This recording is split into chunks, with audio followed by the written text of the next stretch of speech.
Action for Energy Cooperation, or APAEC Department of the ASEAN Center for Energy. Before we begin, there are a few house rules that we will need to observe throughout the workshop. May we go with the slide?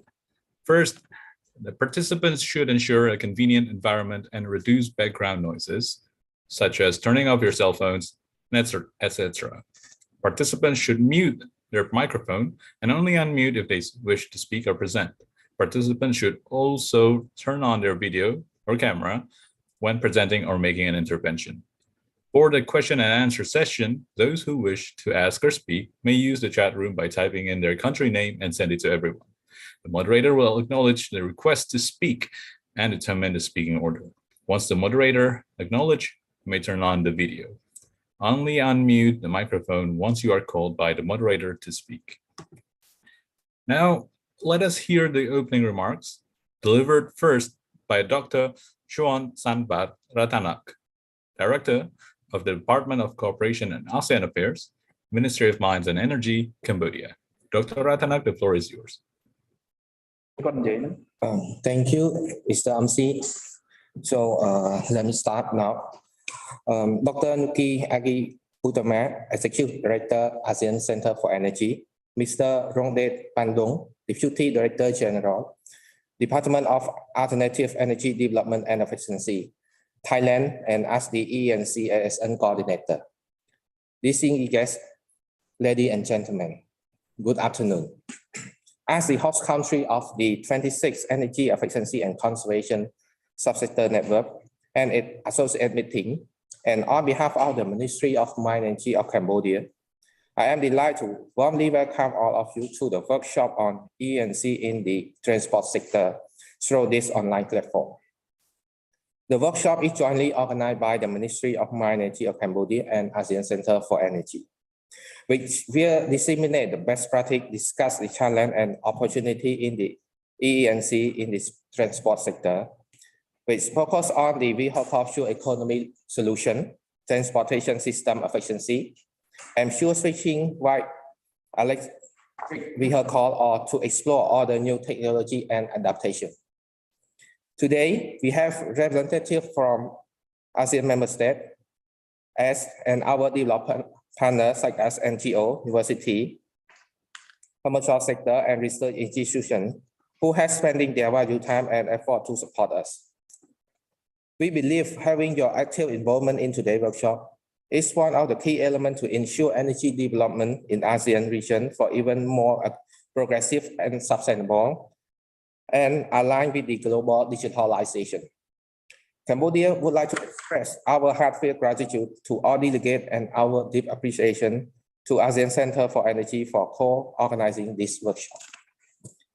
Ladies and gentlemen, if you may have aware, we have steadily increasing our EE&C initiative and progress over the years through a deliberate policy of diversifying and using energy source efficiently to address the limited global supply of the fossil fuel and volatile energy price. We have set our commitment in order to respond to this challenge according to each country's resource and ability, but following the APAEC principle. AMF have made many significant achievements in the APAEC Phase I. We have attained 21% of energy intensity level in 2018, surpassed the aspirational target of 20% for 2020. It is clearly demonstrates ASEAN transition toward a low carbon economy.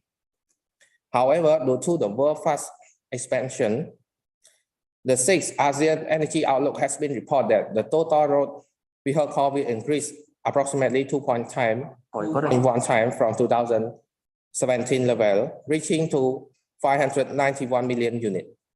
Then, if there is no intervention, the transport sector share in the total final energy consumption will expect to increase to 37.1%, with 76% of oil demand, and it will also affect to global climate change with cost 25% of greenhouse gas emission by 2040. To prevent this, APAEC Phase II, 2021 to 2025, EE&C strategy are set to reduce energy intensity by 32% in 2025 and encourage further energy efficiency and conservation effort, especially in the transport and industrial sector. The workshop today is conducted under the outcome-based strategy of APAEC Phase II program area M. Number 4, aiming to adopt of the ASEAN Fuel Economic Roadmap for Transport Sector 2018-2024. Therefore, today's agenda, we are designed and selected very interesting topic for our presenter and speaker to provide you with an update on the status of EE&C in ASEAN and to measure in the transport sector.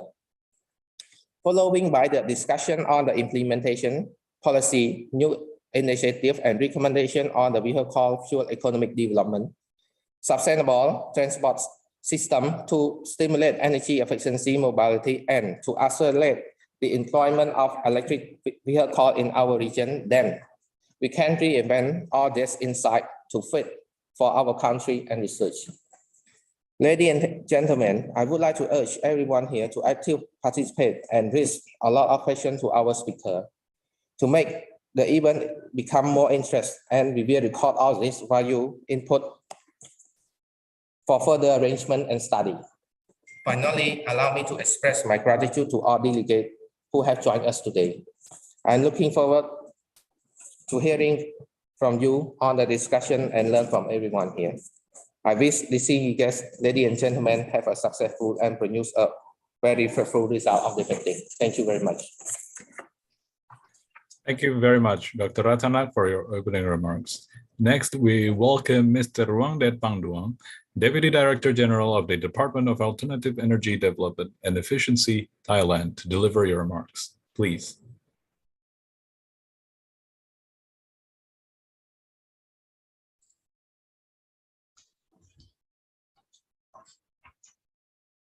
His Excellency Heng Kun Liang, the Director General of Energy and Alternative Energy,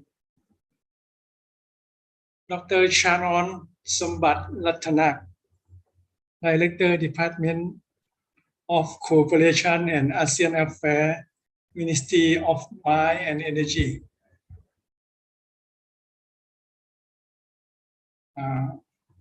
the Senior Official on Energy Leader of Cambodia, Dr. Nuki Adja-Uttama, Executive Director of ASEAN Center for Energy, distinguished Asian member participants, good afternoon to you all from Thailand. I'm Ruangdet Pangduang, Deputy Director General of Department of Alternative Energy Development and Efficiency. On behalf of Dr. Pasert Sinsuk Pasert, the Director General of DEDE. It's my great pleasure to deliver the opening remark as EE&C SSN Coordinator for ASEAN Capacity Building on EE&C in Transport Sector today. First of all, I would like to thank Cambodia, the host country, and ASEAN Center for Energy for organizing this virtual capacity building on transport sector. Within the line with the ASEAN Plan of Action for Energy Cooperation, Phase II, 2021 to 2025 of outcome-based strategy 4. In the action plan 4.1, conducting capacity building on vehicle fuel economy with dialogue partner and international organization to promote policy for ASEAN member states. Ladies and gentlemen, the transport sector is considered to a domain of the oil and gas intensive, fluctuate dependent on the price of oil and gas. When the price becomes rise, it will inevitably have a direct impact on the transport sector. Therefore, the energy efficiency and conservation policy and measure to optimize saving. And Department of Technology and Fuel Efficiency is necessary today. I hope that this workshop will be a platform for sharing knowledge and best practice on energy efficiency and conservation in transport sector, which not limit only ASEAN member, but expanding to valuable dialogue partner and international organizations such as Republic of Korea, China, Norway, IEA, UNEP, Clean Air Asia, and so on. Today, we are here together for discussion the potential and opportunity in transport sector, particularly in vehicle fuel economy, transportation system efficiency, and fuel switching variable electric vehicle. I hope that finally it will serve our aspiration energy efficiency target of reducing energy intensity 32% by 2025 of under APAEC Phase II. Finally, I am pleasure to be with you all and wish you a very fulfilled and successful meeting. Thank you and stay safe. Thank you, Mr. Panduang, for your opening remarks. Next, we welcome Dr. Nuki Utama, the Executive Director of ASEAN Center for Energy. Please, we welcome you to deliver your opening remarks.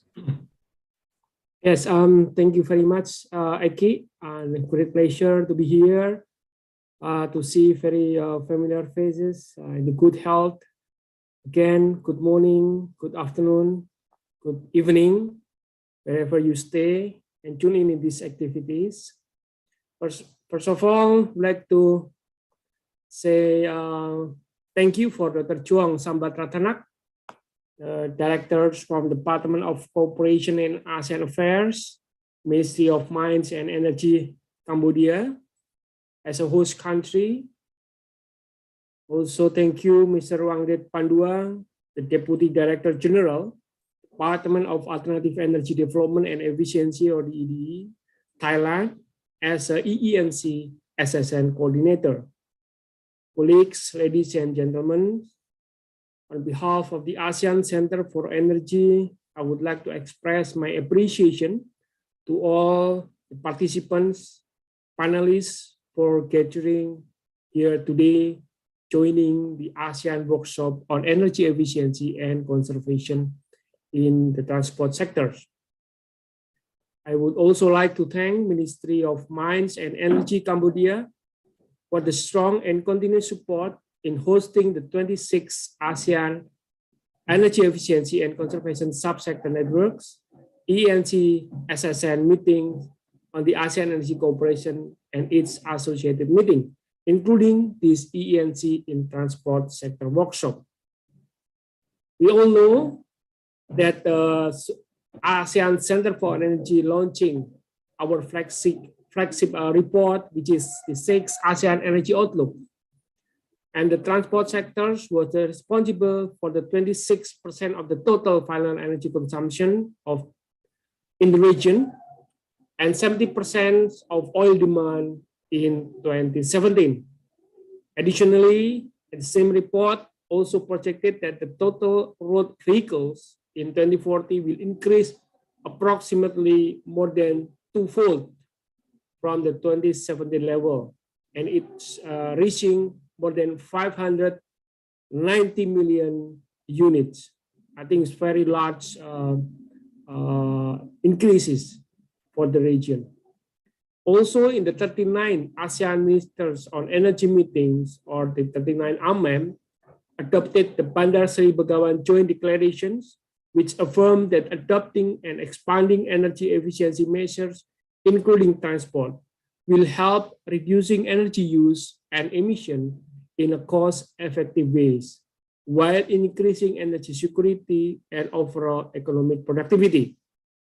In response to the projected increase and acting towards regional aspirations, the ASEAN Plan of Action for Energy Cooperation, or APAEC Phase II, starting last year, 2021, up until 2025, have set a more ambitious target of 32% energy intensity reduction by 2025, which can be pursued through increasing energy efficiency measures in the transport sectors, including by enhancing capacity to promote policy and measures in transportation sectors for all member states. Dear colleagues, ladies and gentlemen, and also panelists, today's workshop will serve as a platform to disseminate best practices and discuss the challenges and opportunities in EE&C for transport sectors. We'll have 3 sessions, and with each panel discussion will discuss vehicle fuel economy, sustainable transportation systems to stimulate energy efficiency mobility, as well as accelerating the deployment of electric vehicles in ASEAN. To dive deeper into those topics, our panelists lineup is composing of policy experts and practitioners from ASEAN member states, direct partners, and also international organizations. Therefore, we would like to encourage all participants to not hesitate to raising your questions and gain more perspective from today's workshop.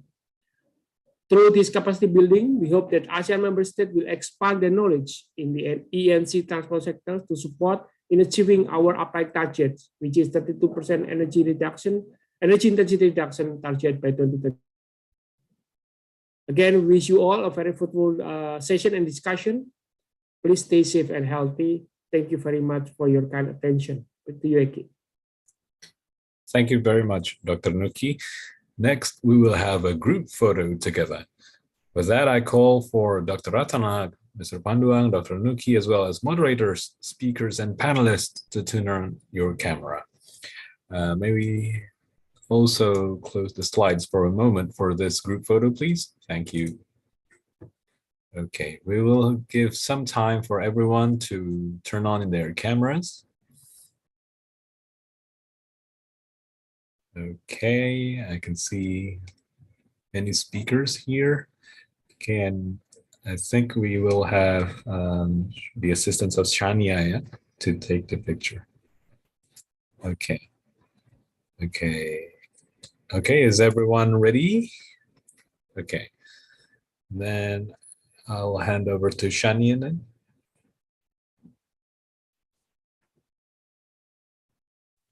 Yes. In 3, 2, 1, smile. One more time, and 3, 2, 1. Okay, I think we got the picture. Okay, thank you very much, Shania. Moving on then, to set the tone on our regional approach on EE&C, let us hear a presentation on the ASEAN energy and efficiency and conservation policies and measures in the transport sector.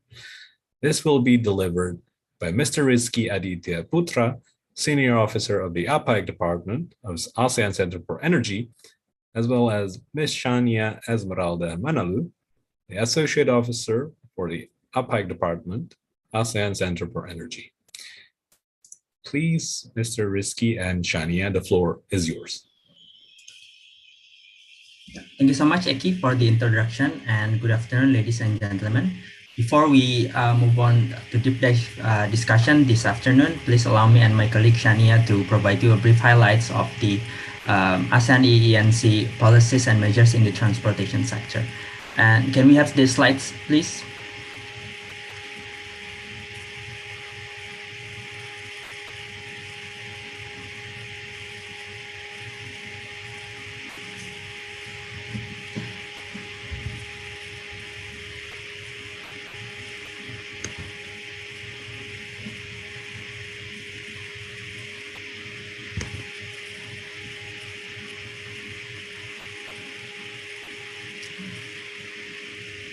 Can we flash out the slides?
Yes, thank you. Can we go to the next 3 slides? Yes. Yes, so this is to provide a brief background on where are the transportation sector lies in the ASEAN energy landscape. The transportation sector is one of the energy intensive sector, which accounts for 26% of total final energy consumption in 2017. It is a second largest energy intensive sector after industry sector. And this sector also responsible for 70% of the oil demand in the region. Next slide, please. And as most of the energy consumption for the transportation is coming from the road vehicles, which making up to 88% of all of transportation energy demand in 2017. And driven by the increase of income and urbanization, the vehicle ownership will be projected to be doubled in 2040. And this may also impose quite alarming challenges for the ASEAN member states, including the potential increase of the oil imports and emissions. Especially where ASEAN is already an oil import region, it is imperative that the region need to pursue the energy efficiency and conservation in transport sector, not only to reduce the emissions, but also to ensure the energy security and resiliency. Next slide, please. And to address this issue under the ASEAN Plan of Action for Energy Cooperation, which have a deep focus in achieving energy security while also accelerating energy transition and resilience, the ASEAN region is aiming to reduce energy intensity by 32% by 2025 through expanding and pursuing the effort in the EE&C in the transportation sector. Next slide, please. Next slide, please. And looking at the highlights of the EE&C legal and regulatory framework, most of the ASEAN member states have established their respective EE&C legal framework as their basis for the implementation of EE&C program, where the transportation sector has been one of the key priorities of the countries, and we can see there are various derivative policies to support its implementation. Next slide, please. And in their respective laws and regulations, the member states have set up their own energy efficiency and conservation national targets, ranging from the reducing energy intensity, reducing the energy consumption, and also national electricity demand. And these targets are also complements the regional target of the 32% energy intensity reduction by 2025. And we can see also several ASEAN member states have their specific target for the transportation sector, which also derives from the overall national energy efficiency target. Next slide, please. And speaking about the energy efficiency and conservation measures in transport sector, the government globally is implementing the avoid, shift, and improve approaches as the measures to increase the efficiency and also reduce the emission from the transportation sector. And the avoid measures is aiming to reduce or eliminate the need for travel, such as through the transport demand management and also residential and commercial district planning. Second is on the shift is aiming to push the public to move towards a more efficient mode of transportation by providing supporting infrastructures such as for public transportation and active mobility. And last but not least is the improve measures is focusing on the operational efficiencies of the vehicles, such as improving the vehicle fuel economy or even fuel switching into electric vehicle or biofuel. And for the subsequent slides, it will be presented by Ms. Shania, please. Yes, thank you very much, Mr. Rizky. Ladies and gentlemen, I will now be presenting a brief overview of the EE&C transfer policies and measures in the 10 ASEAN member states due to the time constraint. I can go. Thank you. So under transportation system efficiency, we observed that nearly all ASEAN member states have enforced their respective policies or measures to adopt transportation system efficiency as indicated in the table shown here. Green indicating that there is already a policy or measure in place, whereas yellow indicates that the country is also either drafting a new or another policy or measure.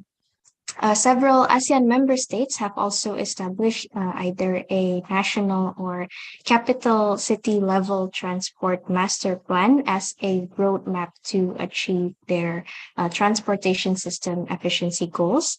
And we also observe the 3 common transportation system efficiency policies or measures. The first, to reduce inefficiency, either by reducing the travel distance or inefficiency as a whole, congestion reduction policies are introduced.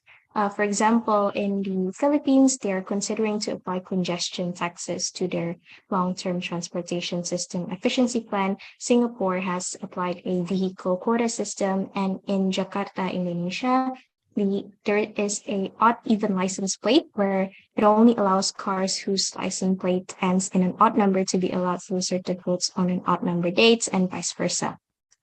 Second, to accommodate the model shift to a more efficient mode of transport, the AMS have increased the uptake of the public transport and its supporting infrastructure with railway and bus being the dominant mode, both at the national and also at the city level.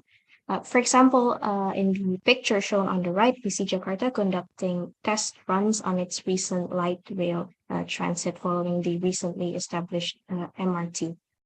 Finally, but not the least, to complement and improve mass rapid transport, active mobility measures are also in place. And this involves developing sustainable infrastructure to further promote the shift into active mobility, such as via walking or biking. Singapore, for example, as shown on the right, is conducting feasibility study to pedestrianize the Dhoby Ghaut area to incentivize walking as a mode of transport. Whereas in Philippines, we see the Metropolitan Bike Lanes Network project, which was completed in June 2021, involving the construction of a 500 kilometers bike lane network in the metropolitan cities. If we can have the next slide, please.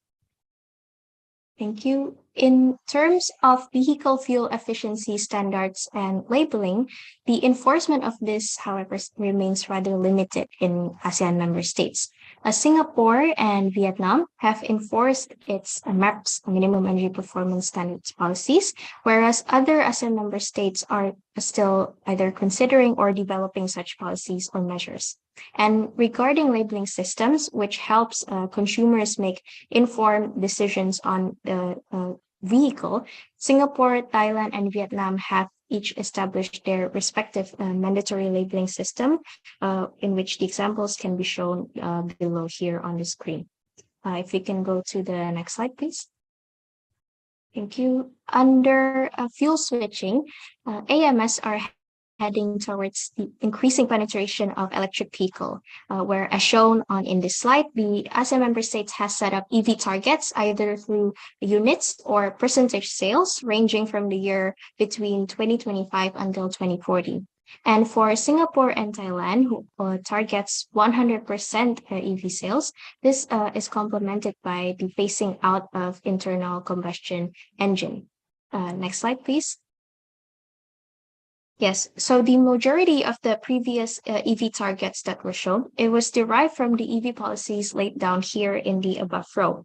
AMS are still relatively in the early stages in the enforcement of supporting policies for EV promotion as well as its supporting industry, with some AMS have started to establish supporting regulation, while others have also come up with EV measures such as blueprints, roadmaps, projects, and MOU with companies, indicating potential to be adopted into policy or regulation in the future. In Vietnam, for example, we see there is a study cooperation between Mitsubishi, PetroVietnam Oil, and VinFast for EV charging station, which led to the first EV charging station to be built in Vietnam. Despite the importance of EV charging infrastructure, we see here that it remains rather limited in all ASEAN member states. However, to accommodate this, several ASEAN member states have also established EV infrastructure targets that they aim to achieve by 2025 and 2030. If we can have the next slide, please. Thank you. So other than electric vehicle, AMS are also using and considering other forms of fuel switch. For example, Indonesia, Malaysia, Philippines, Thailand, and Vietnam have all enforced their biofuel blending targets. Hybrid and hydrogen, however, remains limited when in comparison with EV and biofuel.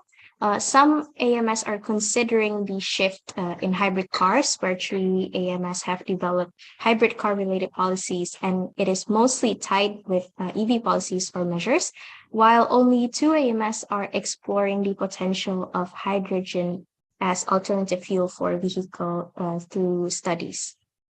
Next, please. Okay, so now that we have touched upon the transport policies and measures in ASEAN member states, please allow us to conclude our presentation.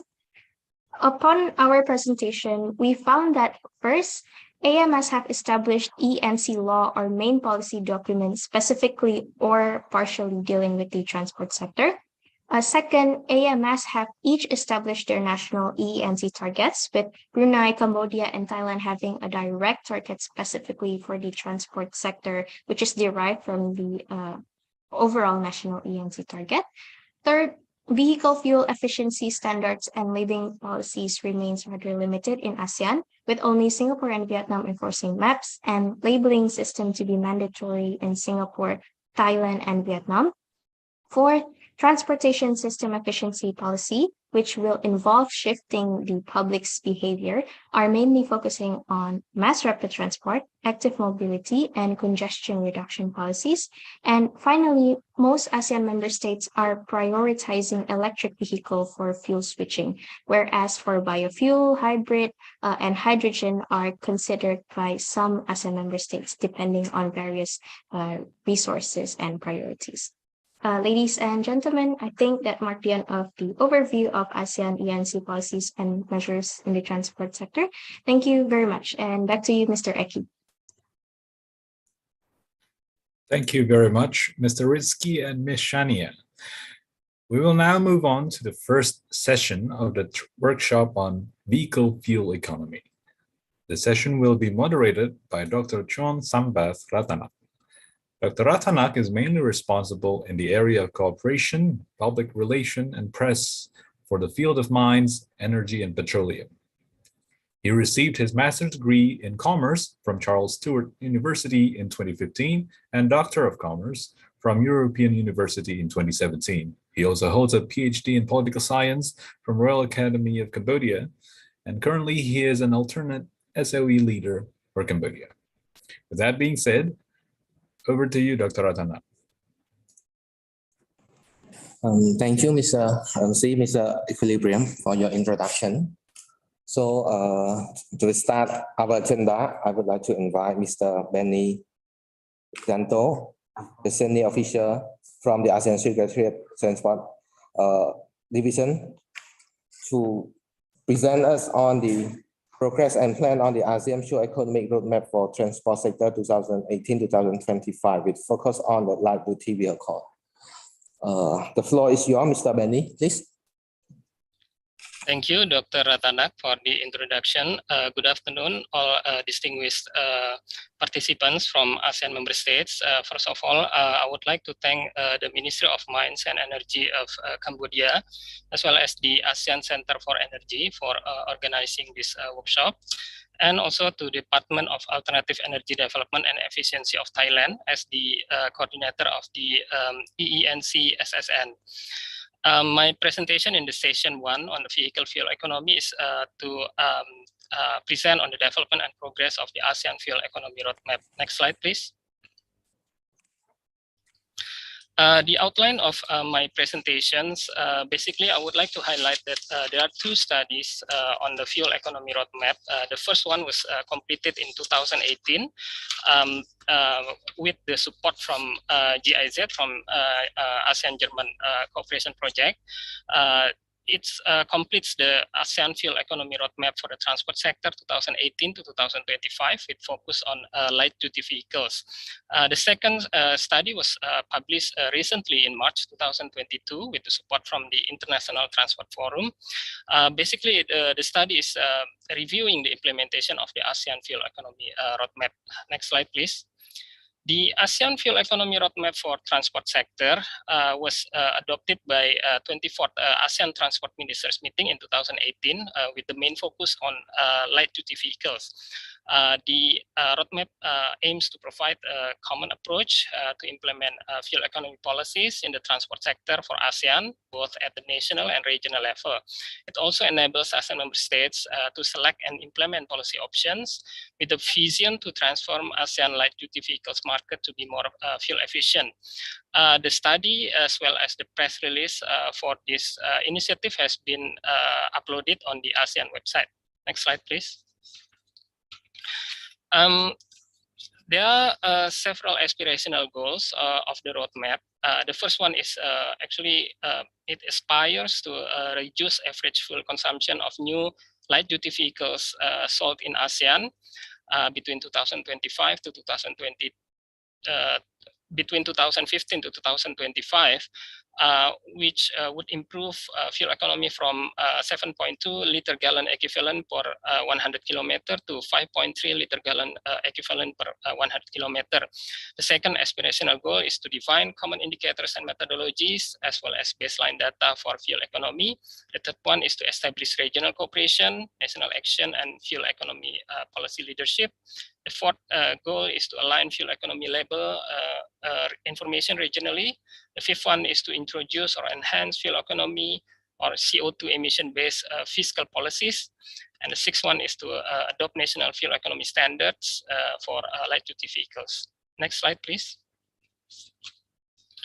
The background of the study is, first of all, is actually mandated under the ASEAN Transport Strategic Plan 2016 to 2025 to formulate fuel economy roadmap for transport sector, because under this ASEAN Transport Strategic Plan, it was the first time that the sustainable transport is included in the in this strategic plan. And also the study highlighted that there was a rapid increase of motorization in ASEAN. The passenger car travel would double from 2015 to 2025 to 3 million cars sold per year. Based on the by the studies, and the LDVs on the market in ASEAN were actually less efficient. As I mentioned earlier, the study highlighted the figure was 7.2 liter gallon equivalent per 100 kilometer, based on sales weighted average in 5 ASEAN member states, which represent 95% of sales in the region, while the world average was actually 7.0 and the OECD figure was 6.8.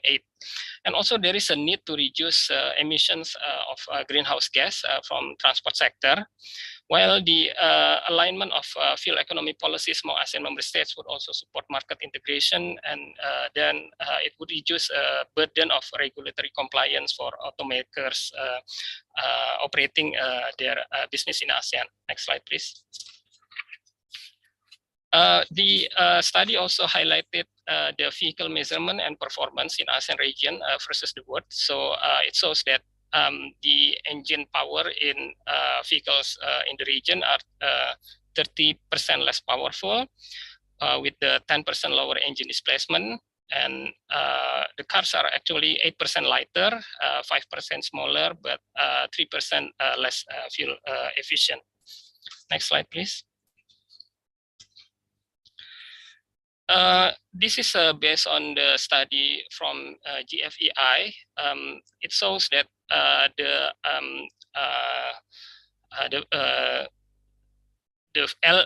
light-duty vehicle fuel economy, whereby in ASEAN regions it ranks from 6.6 liter gallon equivalent per 100 kilometer to 7.7 liter gallon equivalent per 100 kilometer.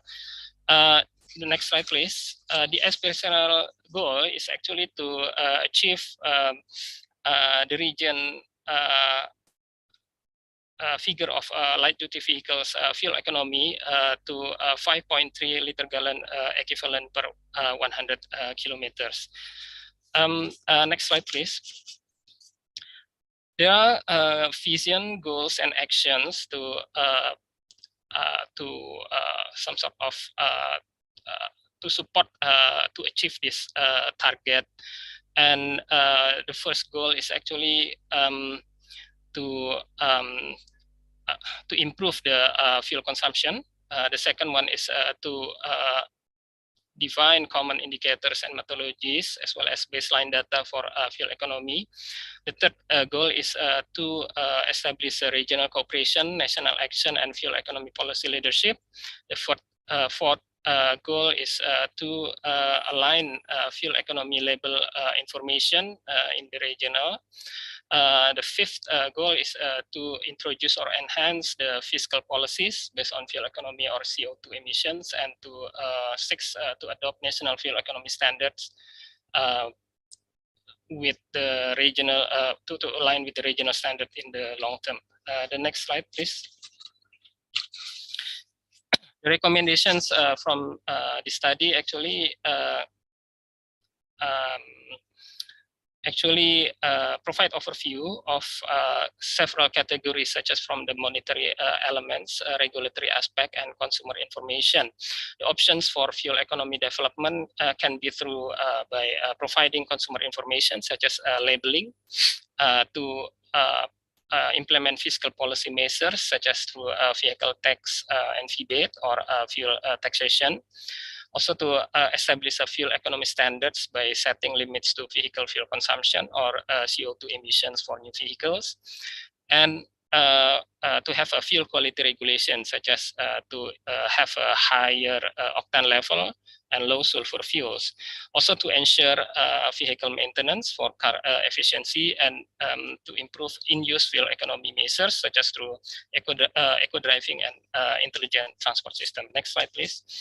The study, which was recently completed in 2022, actually examines the policies for making this LDV salt in ASEAN more energy efficient and less carbon dioxide emitting.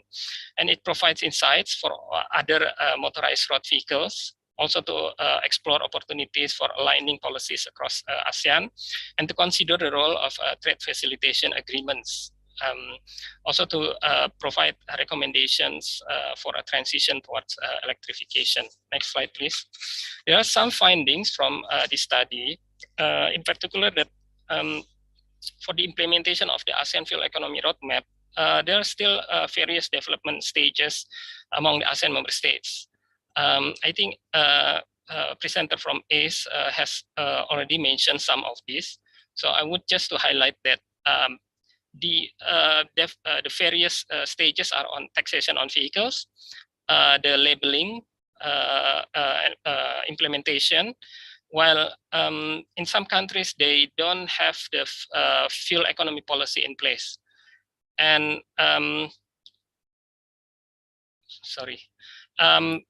actually, for the measurement of the fuel economy, only Indonesia, Malaysia, Thailand, and Singapore, they have technical regulations for measuring the fuel economy and CO2 emissions, which are aligned with the UN Regulation 101. Next slide, please. The other findings are also on the vehicle emissions. As you know, that actually the implementation of the vehicle emissions would also contribute to the fuel economy improvements. So in ASEAN, across ASEAN member states, the Euro 4 compatible has been achieved, while Singapore is already applying Euro 6. But there are discrepancies on the policies for second-hand import of cars, like Laos, PDR, and Myanmar are not restricting second-hand imports of vehicles that do not comply with the Euro 4 standards. Indonesia, Thailand, and Philippines ban such second-hand import of cars. Brunei, Malaysia, and Vietnam only allows with some restriction. So they allow the second-hand imported cars with Euro 4 and less than 5 years old, while Singapore, although it allows the second-hand imported cars, but it should be with Euro 5 plus and less than 4 years old. So the study highlighted that in overall ASEAN member states apply different policies and fuel economy and pollutant emissions control and low zero emission vehicles. Depending on some circumstances, as you see, there are different priorities in the automotive industry, and also different situations of the endowment of the energy resources. Next slide, please. The recommendations from the study basically to strengthen alignment of fuel economy measurement. The second recommendation is to ensure availability of testing capacity for fuel economy by building a capacity to perform test procedures, identifying regulatory authority and designating technical services, and also to build data processing and storage capacity of fuel economy measurement data. There is an example from the EU in this regard. Next slide, please. The other recommendations is to adopt and align policy tools to strengthen ASEAN fuel economy ambition, such as use of common labeling scheme, use of a common set of economic incentives, and also to develop regulatory requirements on the fuel economy of vehicles, which should be applicable across the region. And also the study also recommend the alignment of fuel taxation policies across ASEAN, and also to include low zero emission vehicles in the context of ASEAN Fuel Economy Roadmap. These low zero emission vehicles can be addressed in the development of regional decarbonization or carbon neutrality strategy. And also to expand the ASEAN Fuel Economy Roadmap to target to include all motorized vehicles, which should also include 2- and 3-wheelers, buses, and commercial vehicles. Next slide, please. The conclusions of my presentation is basically I just would like to highlight that implementation of ASEAN Fuel Economy Roadmap towards reduction of fuel consumption will contribute to the decarbonization of relevant sectors in the region. And as we know that there is already a global effort to achieve net zero emissions by 2050. And also vehicle fuel economy is a cross-sectoral issue. So sharing of information from relevant sectors, such as from the energy sector, is beneficial to accelerate implementation of ASEAN Fuel Economy Roadmap. And of course, cooperation with research institute and development partners is also welcome to support this initiative. That's all my presentations. Thank you very much. Thank you, Mr. Benny, for your presentation, and we took note on your report and recommendation for ASEAN in the fuel economy. So allow me go to the next agenda on the panel discussion. This afternoon, I have a great honor of moderating the first section of the ASEAN workshop on EE&C in the transport sector, which focus on the vehicle fuel economy with all the CGS panelists that mentioned earlier by our MC. Let me give a short introduction. Along with me, we have 4 experts to discuss and share ideas on the vehicle fuel economic progress status and their vision. If you have any questions to our panelists, please kindly drop in the chat box. We will facilitate as we can. Right now with us, let me introduce our star to our audience now. First of all, we have Mr. Benny Izanto. He is the senior officer from the Secretariat in the Transport Division. He is in charge of ASEAN cooperation on the facilitation and sustainable on the land transport. And for our second panelist, we have Mr. Bert Fabian. He leads in the Sustainable Mobility Unit in the ASEAN Pacific Corridor Unit. He has plenty experience on the protection planning for the transportation sector. And we have Ms. Minta Phongwatanavong, engineer, professional level at the Energy Efficiency Promotion Division from the Department of Alternative Energy Development and Efficiency from Thailand. Our last panelist is Dr. Ambiyat Abdullah. He is senior officer of the Energy Modeling Policy and Planning for the ASEAN Center for Energy. Before we start the discussion, let me invite ex-panelists to give a short introduction of your work experience, your background, and also provide us the highlight of your recent work on your recent work or your recent progress of the country policy development related to the vehicle fuel economy, particularly in ASEAN. Just to mention that ex-panelist has 3 minutes to present on this question. Let's get started from our development panel first. Then we will move to our ASEAN member state. So I would like to invite Mr. Benny Isanta from the ASEAN Secretariat to start. The floor is yours, please. Thank you, Dr. Ratanak. Actually, from the transport sector in ASEAN, we have developed the ASEAN Fuel Economy Roadmap, and we also cooperate with Germany on this under the previous project. Now we also cooperate with the International Transport Forum, also with UNEP. I saw my colleague, my good friend Beth here, also in accelerating the implementation of the ASEAN Fuel Economy Roadmap. In particular, I think there is a good progress for the land transport sector, but for the other sectors, because actually the priority is more on the land transport sector.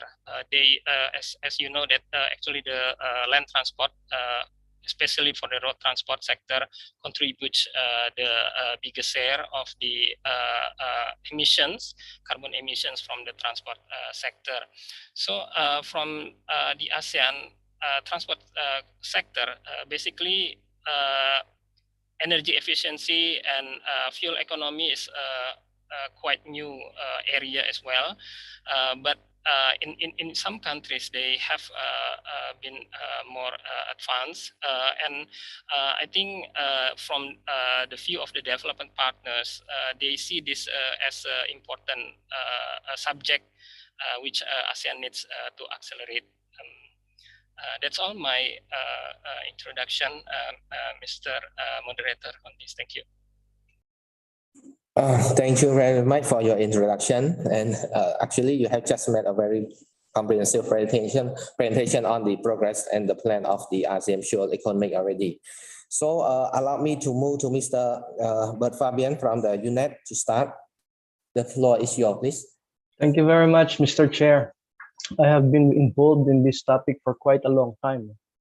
Before joining UNEP in 2013, I was working with an organization called Cleaner Asia, and I believe they're also represented in the next sessions. But I remember that time, 2010,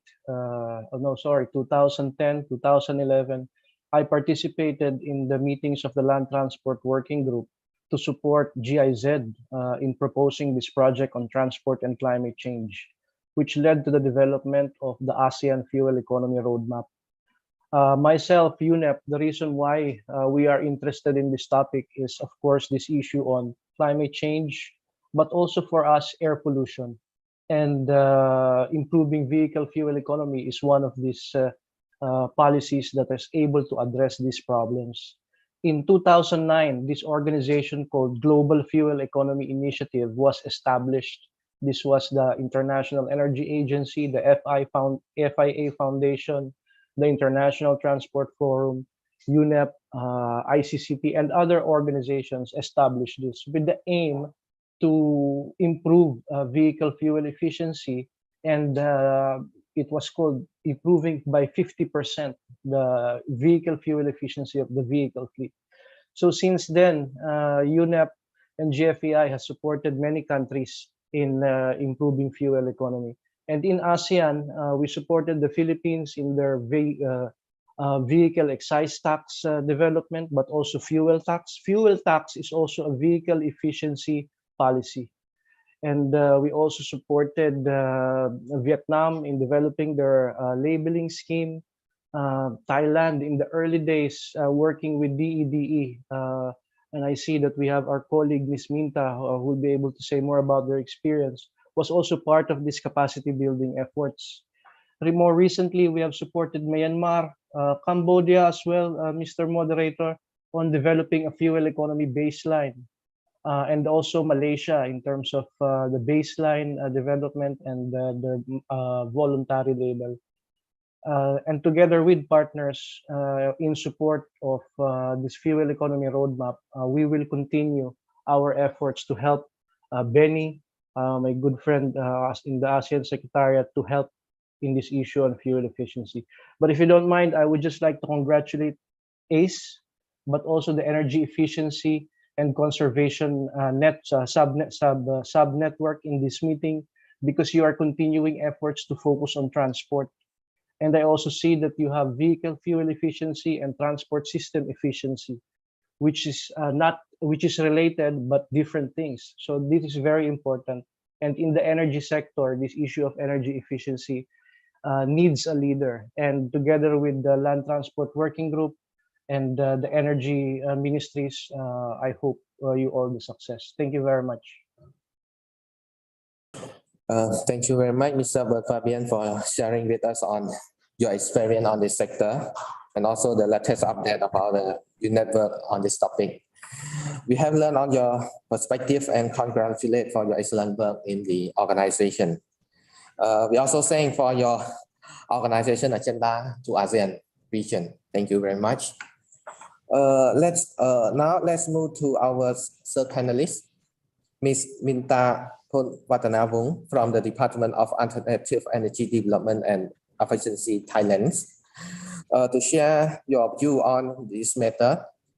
Just to mention the question again, we would like you to introduce your work experience, especially to provide us the highlight of your recent progress in Thailand, policy development related to the vehicle fuel economy. So, Ms. Minda, the floor is yours, please.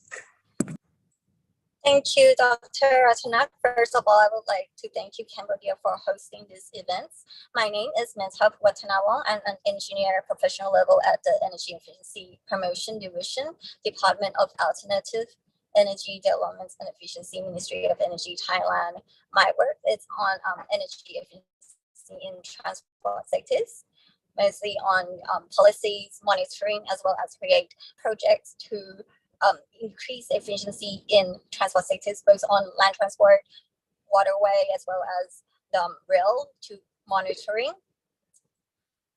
As our Prime Minister has announced that we will be carbon neutral by 2050 and net zero emission by 2065. To achieve the target, we look back at the energy consumptions in each sectors, which nearly 40% of the total energy consumption in Thailand are from transport sectors, and 3/4 of that from the land transport. To improve the fuel economy, we push in a variety of ways, from technologies like promoting EVs, provides infrastructure, charging stations, tax incentives, improve our public transport system, the connectivities, and the multimodal, as well as raise the community's awareness, which is very important. The past 3 years, there is a slight increase on the usage of BEV in Thailand, especially in the last 12 months. For our highlights, probably be out a co-sticker, which display the vehicle fuel consumption and the carbon dioxide release, with other informations, which the least CO2 release will relates to the tax incentives. And currently just released last week is a ministerial order for vehicle that's released the carbon dioxide. Before, we regulate at 50% from carbon dioxide caught from filter paper, and now we decrease the percentage to 40%. This is on the measurements of the filter paper, the CO2 caught from the filter paper.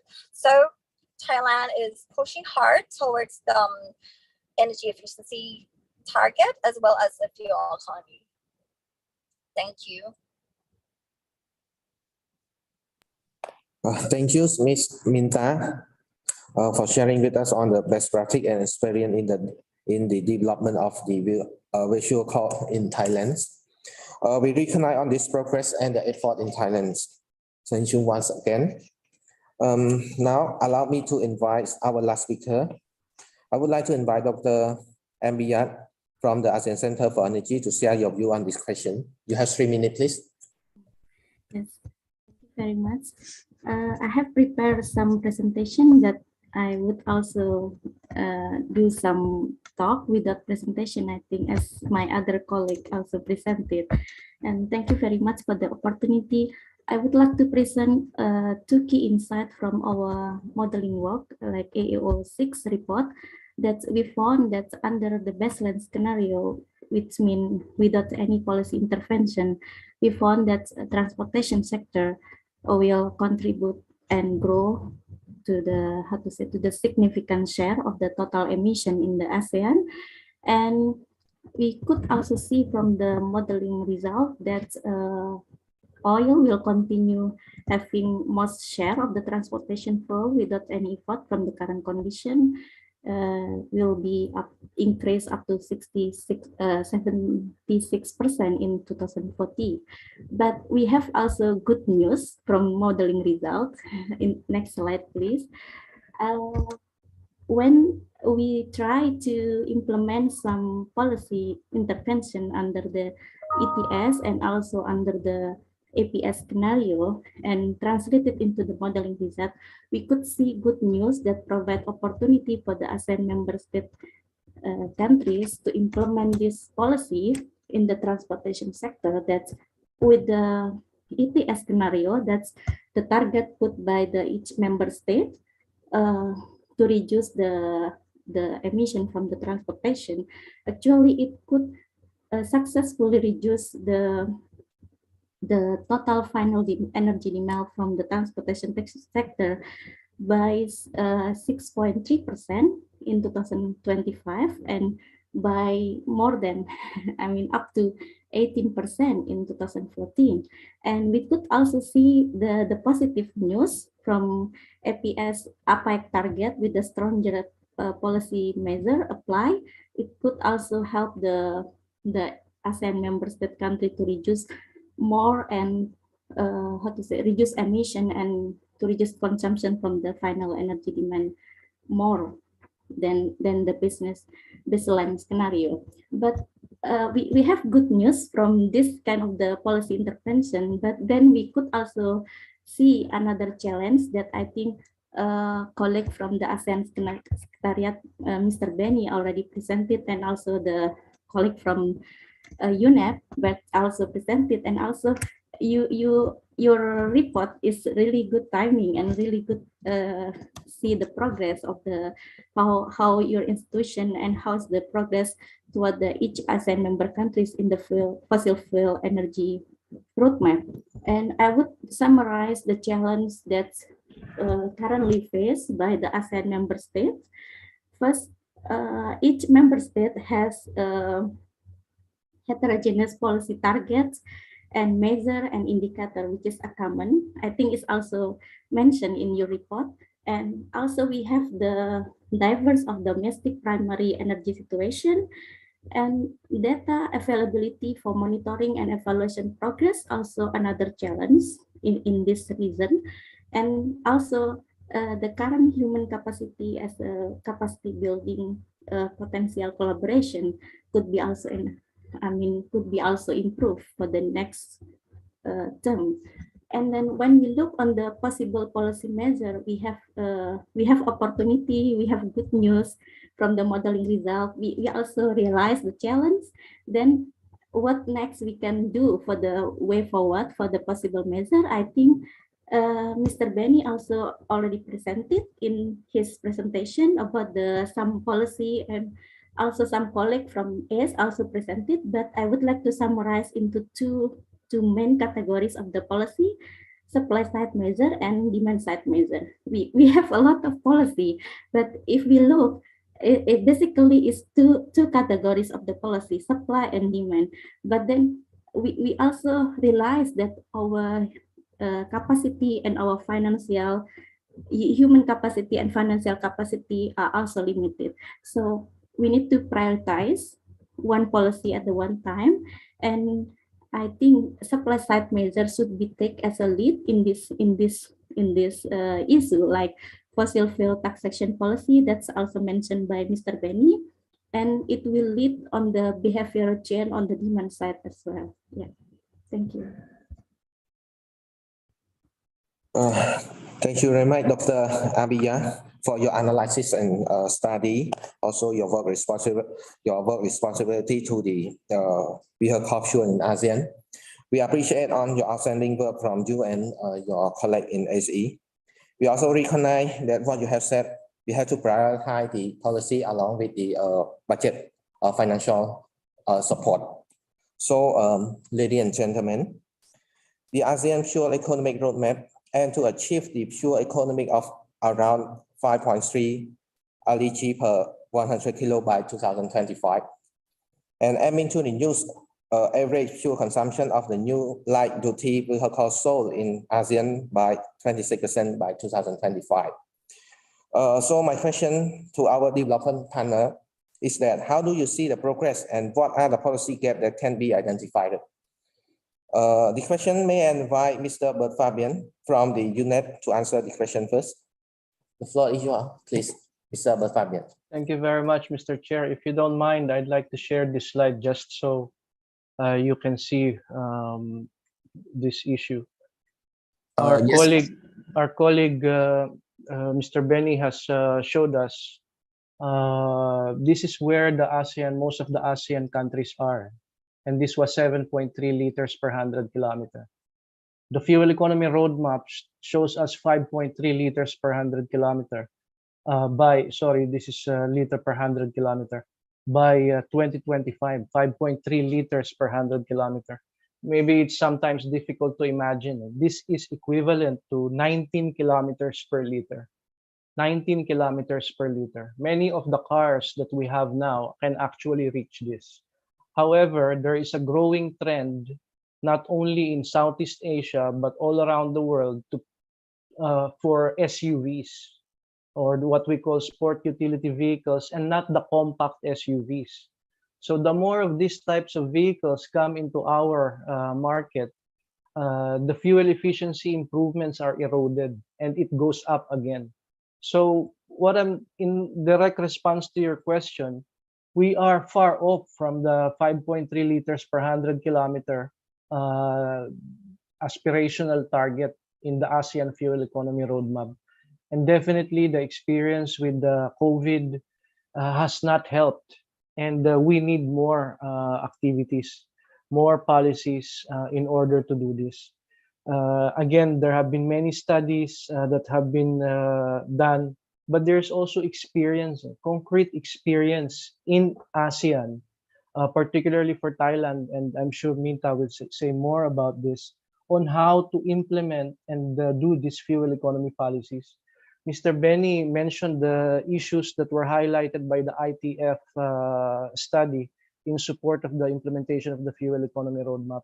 And you heard some things like improvement of fuel economy measurement. Do not be afraid. Maybe this is the message that I would like to convey to the government officials that are present here. Do not be afraid in terms of measuring. There is experience in Thailand, in Singapore, in Vietnam, in order to do this, and definitely from ourselves and other development partners to assist.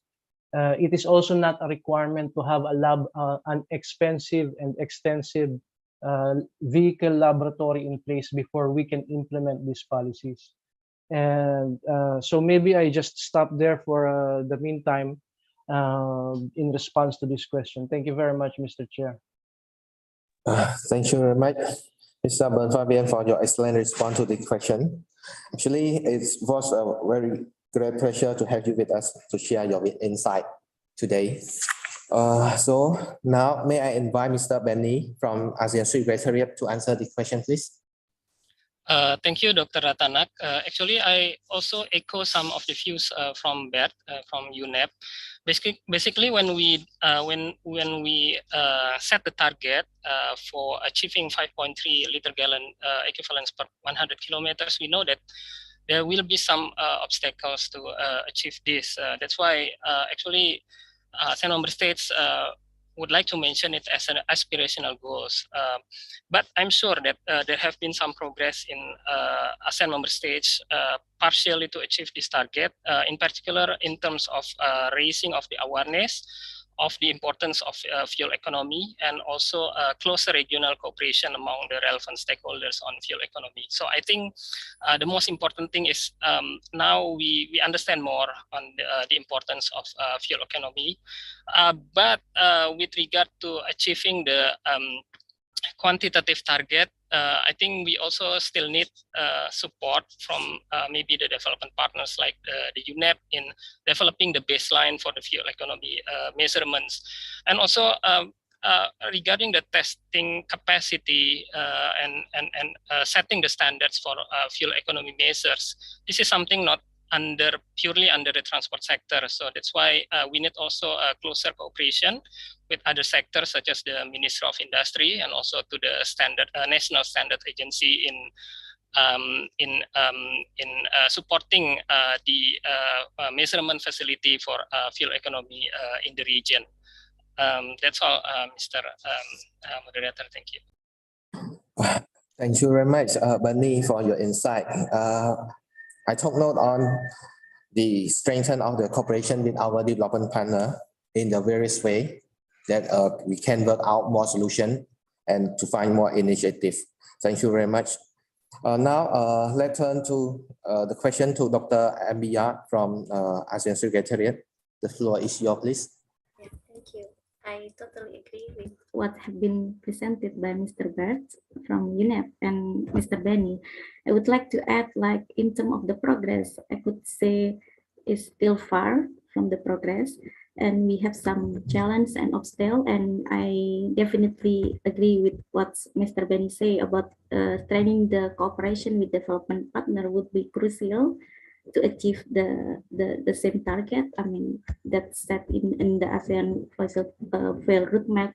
And I would like to add about the regional cooperation also important in this term, because we see like a good movement in each member state, but if we could cooperate, we could achieve more. And another one about the collaboration with other sector, because I also mentioned about the policy already there. We all have all the policy and target, but the challenge is how we could align our policy and target in the transportation sector, not as a single policy itself, not as a single target itself, but how it could be aligned with other national policy together. So yeah, that would be crucial, I think. Thank you. Thank you, Doctor, for your response to my question. We are together sure that if we continue to share this kind of initiative, I think our region will be even more graduate, more developed, and more sustainable. Thank you very much. So let's move to another question. This question refers to our Thailand colleagues.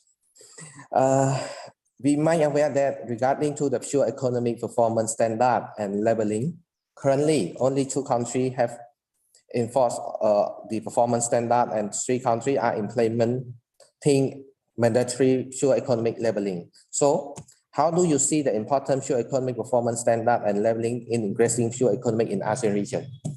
And what are the key challenges in the development and the implementation of this kind of policy? So may I kindly invite Ms. Minta from the Department of Alternative Energy Development and Efficiency to answer the question, please. Thank you very much.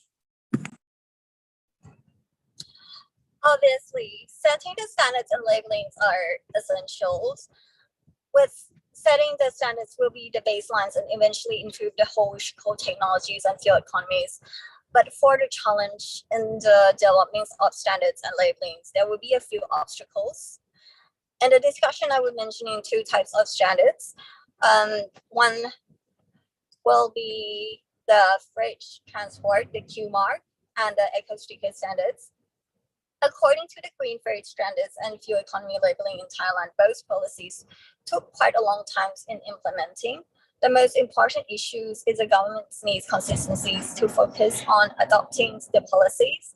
What we have to do next is to educate the transport operators and consumers to be aware of fuel economy's issues. For implementing in SME-sized transport operators, they're still not foresees how the labelings will benefit them in the long run. In my point of view, I believe we need to driven more financial incentives. For example, tax reduction, subsidies to amplify their efficiencies of policies. In the long run, our governments realize that the transportation sectors in Thailand need to shift from 80% on road to water and rail transport. The governments have to set plans to improve ports and railway infrastructures and other types of infrastructures as well. Also, we have set so many working groups with private sectors on transport trades and industry to brainstorm how to make an efficiency approach on effective intermodal and transportations. But On the other hand, our eco sticker is successful due to there is a tax incentive. For example, the ICE, the tax will be around 20 to 30%, while the EV tax can be the lowest as 8%. There's a lot of money on that, which may convey the consumer of using the lower vehicles. First, we start with less than 7-seated car, and now we're expanding our labeling to pickups and going to two-wheeler as well. So there is a good progress on our eco stickers. Thus, we hope to improve fuel economies of nations in a sustainable way as well. Yeah, thank you. Thank you, Ms. Minta. Appreciate on your key highlight on this matter to us. I can evaluate that the forum that have learned a lot from Thailand just now on the vision on the vehicle transportation sector. Thank you very much for being with us. So I have seen question posting on the box. So let me check. The question from Entra to S is, if the quantitative target under the LV fuel economic roadmap were support and achieved, do we have an estimate of how will the translate in terms of the contribution to achieving our EI target under the APAEC? May energy side could find out the transport side what is needed to have to achieve in this. This is a question to ASEAN Secretariat. So may I invite Mr. Benny to give a short answer, and then I would invite Dr. Abia to add another additional answer. Thank you very much. Thank you, sir. Actually, from the transport sector, we set the target only for the light duty vehicles, and I think for the overall target that the APAEC set is, if I'm not mistaken, this is for the whole sectors to reduce to have a reduction of 32% of energy intensity reduction. So we basically. This is something that I think it's good to also have discussion in this forum, because actually the transport sector has a certain target and also the energy sector has a certain target. But I believe that the energy sector has a more aggregate target. So I think transport sector would be more guided if, like for example, the energy sector could break down from which sector that actually you would like to have contribution to achieve this 32% energy intensity reduction. So for example, you would expect transport sector to contribute certain percentage, then we will then also break down to the remaining mode of transport in this regard. Thank you. Thank you. So Dr. Amiak, please kindly add to this question. Thank you. Yeah, thank you so much for the question. So we are working on the finalization of the upcoming announcement of the modeling result that will be published under the AO7 report in September. So for the detail and exactly number, we are happy to announce in the coming meeting. But let me add to the comment from Mr. Benny. I think as energy sector is one of the priority under, I mean, many national target and also the APAEC target. And if we could see in the more breakdown of the energy sector, usually we see the RE target and energy intensity or energy efficiency reduction target. And in terms of the linking of these two targets with the target from the transport sector, is definitely transport sector will contribute significantly on meeting on either like RE target and EE target.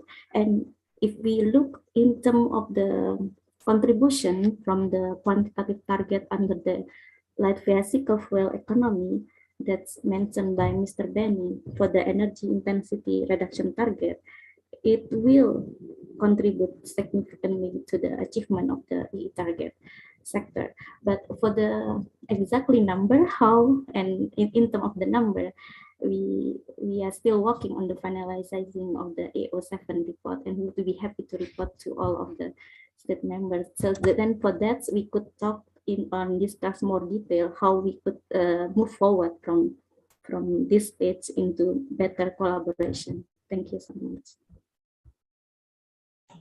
Thank you very much. So I think as satisfied with the answer, right? Our objective is to achieve the APAEC Phase II by 2025. So we need to be more challenges and aggressive to accomplishment on this on our objective. So I still have more questions to ask, and the question refer to all respective panelists. The question is, how important is harmonization of the policy in ASEAN in realizing of the pure economic roadmap? What are the steps that require to be taken, both regionally and nationally, for the harmonization? Let me hear from Dr. Abiya first, again, please.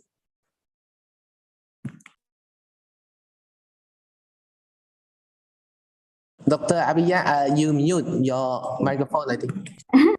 Sorry. So in terms of the harmonization, we all aware that each country has their own condition, their own struggle, their own plus and minus. But as we are aiming to achieve a regional target, I think harmonization is one of the key enabling environment to meet the APAEC target and other regional target. So what I think I think data monitoring, like also mentioned in the report of the UNEP, like is the first step that we could see like what's kind of the different and what we can meet together as a minimum target, that the data. And second one, policy regional cooperation among the member states would be also needed. Yeah, thank you. Thank you, Dr. Abiya. So may I turn this question to Mr. Benny? Please, the floor is yours. Thank you, sir. I think being having a lot of discussions with the ASEAN member states regarding the harmonization, I would like to suggest to use the term alignment instead of harmonization, because I think ASEAN member states, they have a commitment to align with the international standards. And when I think that, like for example, if ASEAN member states are all setting the target to follow the alignment with the international standards, such as the UN regulations, for example, for fuel economy measurement, then there will be more convergence of the policies and the practice in the region. And at the same time, it will lead into the, less gaps among the countries in implementing their procedures. So I think I would rather promote the word of alignment to ASEAN member states, so they will stick to their commitments to the international standards, which I think sometimes it goes faster than commitment to the regional level as well. Thank you. Thank you, Benny. So may I turn this question to Mr. Bert Fabian? Thank you very much, Mr. Chair. Definitely important, but it should not be a hindrance in developing the fuel economy policies in the countries. I think I've mentioned this many times, I've emphasized it many times. Fuel economy labeling can be developed in Laos, in Cambodia, in the Philippines, with the data that they can get. The methodology is out there, it can be done. Vehicle excise tax policies can be definitely decided by the countries. I like what Mr. Benny has mentioned, aligned, not necessarily harmonized or at the same time or the same for all countries. Though I would like to point out that we have in the ASEAN a mutual recognition arrangement on type approval for automotive products. And this is in the spirit of improving the trade and the economy in ASEAN as a whole. So in the future, 5 years, 10 years from now, we in the ASEAN would like to have more trade with each other. So if there is alignment or harmonization of automotive products and guidelines, then definitely it supports the economy of all the countries. So if we put it in this context, I think we can say like, yeah, it will be good if there is harmonized policies, but it should not stop other countries from developing policies now. Thank you, Mr. Chair. Thank you, all the panelists now. So I just got a notification that we don't have any additional time like playing football. So due to the sound constraint, allow me to invite all panelists to provide the short conclusion, short remark, focus on the recommendation for supporting the aim as to step forward a regional pure economic standard. So may I invite, starting from our respective country, Thailand, to start first, and then we will go with the developing partner. So may I invite Mr. Minta to start. Thank you. Okay, so for the concluding remarks, I believe every country is working on the fuel economies, as we need to work together as a regional to make an impact for this actually work efficiency. So may I add a bit to the harmonizations that we need to work together for the harmonizations, whether each country have their own obstacles, but as the whole, we need to move steps together, not just extending the renewable on energy efficiencies for EVs, car or low carbons, but also on the shift modes and the connectivities that we need to embark. Yes, we can see the lights at the end of the tunnels, but we need to walk together. PM 2.5 does not stay in one place, but flow with the wind. So every countries are responsible to improve their fuels economy to make a better and cleaner world. Thank you. Thank you. So now may I invite Mr. Fabian to share your short conclusion, please. Thank you very much again, Mr. Chair. I'd like again to this opportunity to share my screen. I think you can see this. This is from the report that was launched last month by the Intergovernmental Panel on Climate Change. And these are options available now, they said, for all sectors in terms of reducing emissions from various things: energy, land use, buildings, industry. And you see here for transport, you see all blue, or at least gray for electric vehicles. Blue means it's cost effective. So for our countries to implement policies now, it is cost effective for us. Unlike others, for example, biofuels in transport, you need a lot of investments in order to get the reductions. So maybe just for the last words is really, let's take action now because we need to make sure that the policies are in place and not wait for another 2 years or 3 years. And then all of these emissions will go up again. I just repeat what was said before. 70% oil demand comes from transport in Southeast Asia. 88% comes from road transport. That's a lot. That's big numbers. And I think we need to reduce it in order for us to reduce emissions, air pollution, but also save money for fuel. Thank you very much for your leadership, Mr. Chair. Thank you very much. So may I invite Dr. Ambiya? We would like to hear from you. Thank you. Okay, thank you so much. So we already have made good progress. We as a ASEAN member state, we already made some good progress in many aspects, and we also have the ASEAN fossil fuel roadmap. And we also had set some policy and indicator and measure. So I agree with Ms. Minta and Mr. Bert. We need to work together in cooperation, and we need to start now. And just see, like Mr. Bert mentioned, it's long run. It's not one shot. We can do together. We already have some policy. We already have some roadmap. We have some. So we just need to strengthen to work together and action by now. And yeah, thank you. Thank you. So move to our last panelist, Mr. Benny from ASEAN Secretariat, please. Thank you, sir.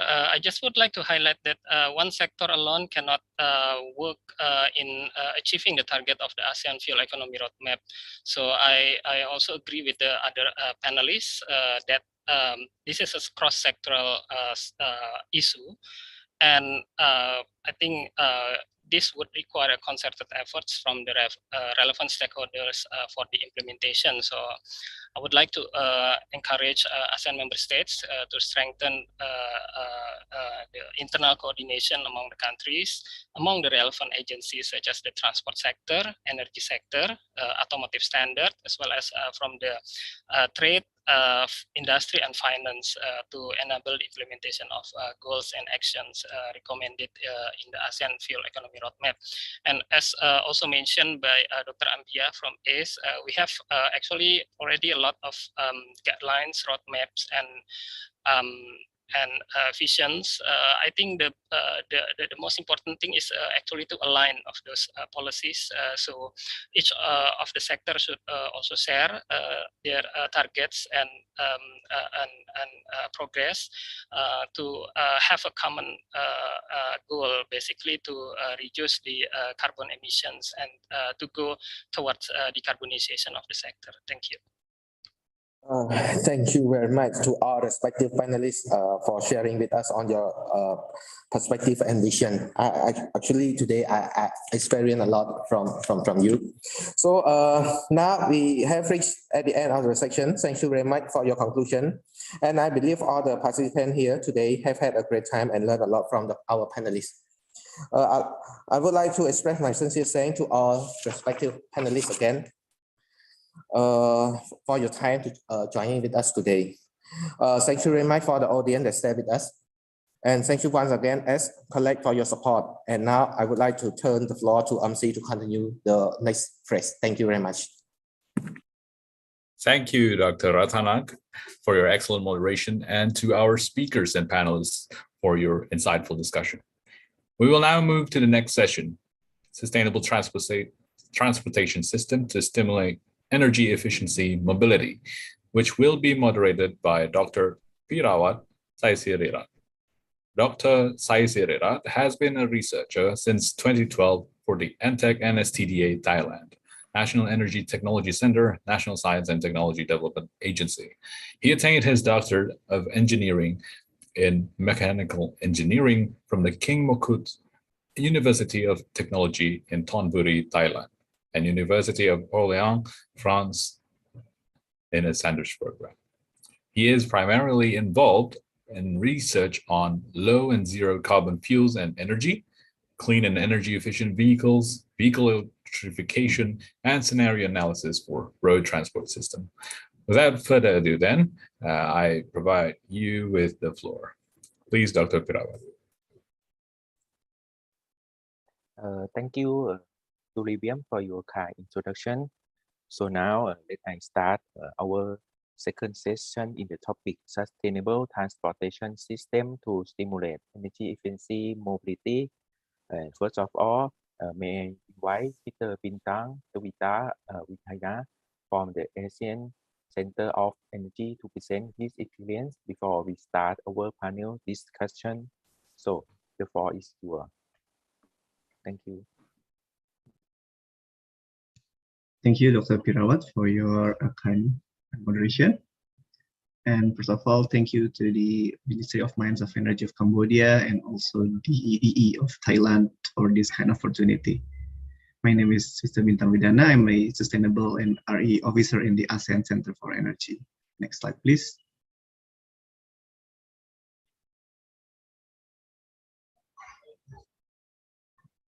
So this has been talking a lot in the last session and also in the opening that transport sector is the most has the most energy demand in the total final energy consumption, and it makes the fuel of the oil has the largest amount of the percentage in the fuel demand in the total final energy consumption. And it is, if we are following the business as usual, it will have rise to the 148 in 2040. That is 922 of MTOE. And this is coming from the largest, that is the vehicle, that is private vehicle, and the motorcycle. Next slide, please.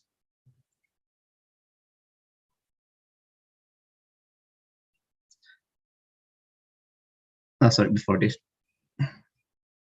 So in here, we already also introduced by Rizky in the first session, that is, we have to pursue energy efficiency in transport sector, and in the regional part of the APAEC, we have this activity that's conduct capacity building on vehicle fuel economies, and also to conduct information sharing on best practices for EE&C in transport. Of course, this is to support the goal to reduce the energy intensity at 32% by 2025. Next slide, please.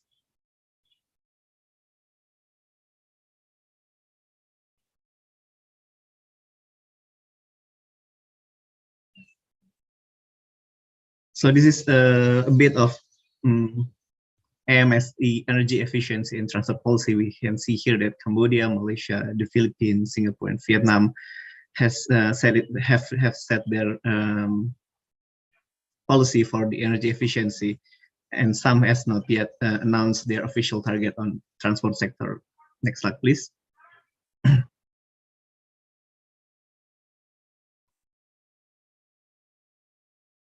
In the energy security context, because we are depending on the fuel, oil as a fuel, we also have biofuel to reduce the oil dependency. And we can see here that Indonesia, Malaysia, the Philippines, and also Thailand has implemented large-scale commercial bioethanol and also biodiesel blending program. And Vietnam and Laos has early stage of blending program. And some are considering biofuel blending to be used in the national plan. Next slide, please. Also, in addition about the electric vehicle, we can see here that Indonesia, Malaysia, Brunei Darussalam, the Philippines, and also Laos has set the electric vehicle sales target in their national roadmap. And Singapore and Thailand not also have sales target, but also they are planning to phasing out the internal combustion engine. Next slide, please. So what is this transport efficiency? This transport itself is simple. That is from point A to point B. But however, we have to consider about time, price, comfort, emission, and also vehicle efficiency over the range with we have to travel, and also the weight, maybe the passenger or the freight, the cargo we have to move. So this is a lot of consideration, and like they say that many ways to roam, and a lot of consideration is needed to have a thorough policy. And now we are talking about the vehicle efficiency. Next slide, please. So here we categorize again about the efficiency of transport for avoid or reduce, shift, and improve. System efficiency itself is avoid or reduce because we reduce or avoid travel or the need to travel itself. And the travel efficiency is to shift to a more energy efficient modes, such as maybe a public transport or non-motorized modes to reduce energy consumption per trip. And last is the vehicle efficiency itself, that we improve the efficiency through the vehicle technology, maybe by the LDV or electric vehicle that has more energy efficiency compared to the internal combustion engine vehicle. Next slide, please. And another factor is about the connectivity. Maybe we have a smart city movement also in our country in the AMS. However, smart city itself is not always about digitalization. So in the next slide, please, we can see that there is a physical connectivity and also digital connectivity, because when we talk about connectivity, we will include also the what I say before about the time and also the range we have to travel, and it will decrease the energy needed from transportation. So in physical, we like the inter-urban transportation or between the city, and private to public transportation. We have to consider how we can park our private vehicle, and then we shift to the public transportation, or the access to public transportation should be easy. Also, effective land use, that we have to have a planning about where we put the commercial sector and then how we can connect it to the residential sector, and etc. Traffic manipulation. Also, the AMS has some policy regarding this, something like the arts and event policy in the road maybe in the peak time to avoid congestion, and also about no private car in sometime in the area. Also about fleet management, this is more to the public transport. That is, we have to prepare how the public transport can cater all of the demand from the passenger, potential passenger that they will choose to choose public transportation considering to the private transportation. So this is more about accessibility and comfortability in the physical connectivity that have to be there. Next is the digital connectivity, that is the Internet of Things, perhaps, and it will give a live vehicle tracking. This is about the status of their machine, emission, and also the position to make a better mapping. Also, vehicle to grid. This is vehicle will act as a battery in the grid system, especially in the renewable grid. And also vehicle to infrastructure. This is more of the connectivity that will increase energy efficiency, such as from the use of light and also from the traffic manipulation, that vehicle will respond to the environment of the traffic, and it will can decrease the congestion and also the time that needs to be for the transportation. Next is also working from home. This is because it's the avoid step that we will have to we have here. So from working from home, we will avoid the need of using transportation. And then last, maybe the automation, because if we have the digitalization and Internet of Things, we will have a rapid response from the rapid communication using the internet. So digital connectivity is more of the live communication, so we can communicate directly into the vehicle itself and also the environment that has in the city. Next slide, please. And next is talking about the rural vehicle itself, because rural area can be self-sustained. They can have their own fuel from the renewable energy because they have high land use to vehicle ratio. They can have a more solar panel and also the wind that can provide energy, and also from the bio waste as a biofuel.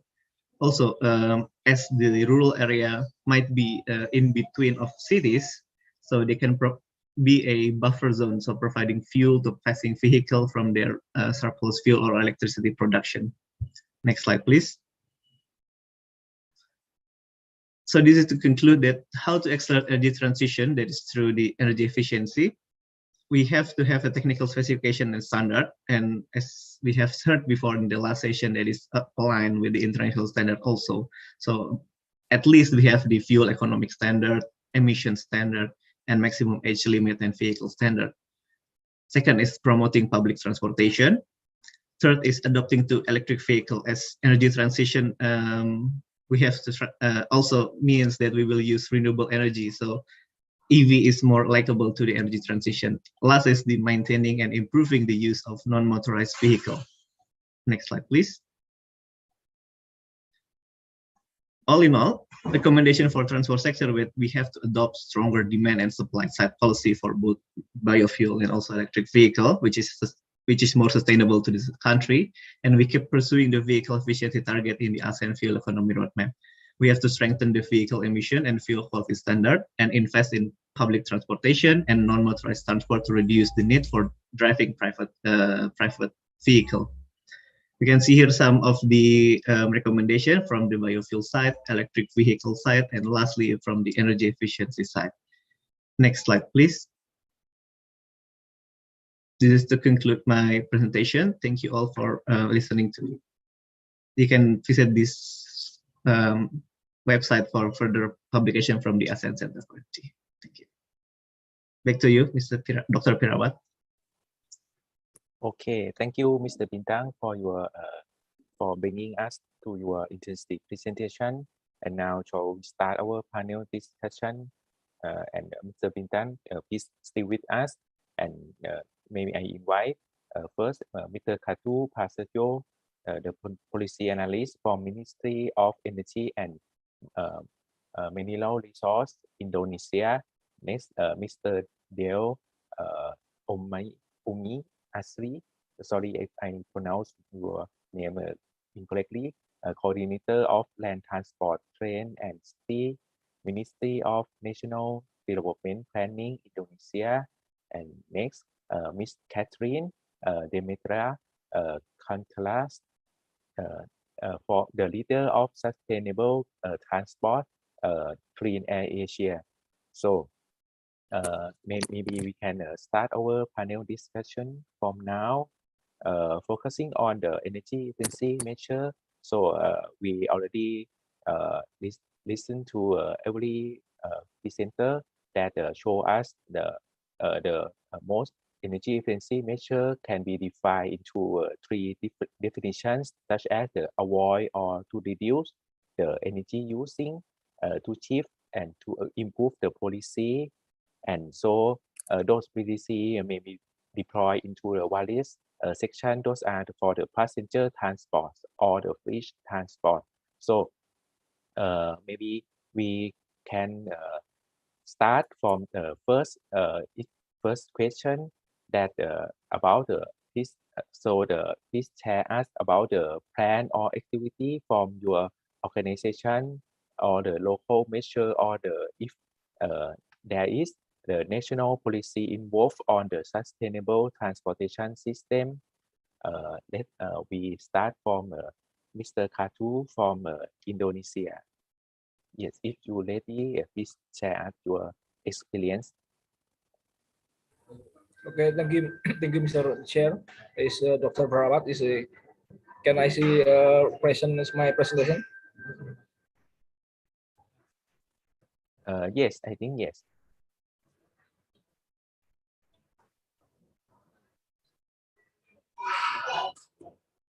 Okay, I can see your slide now.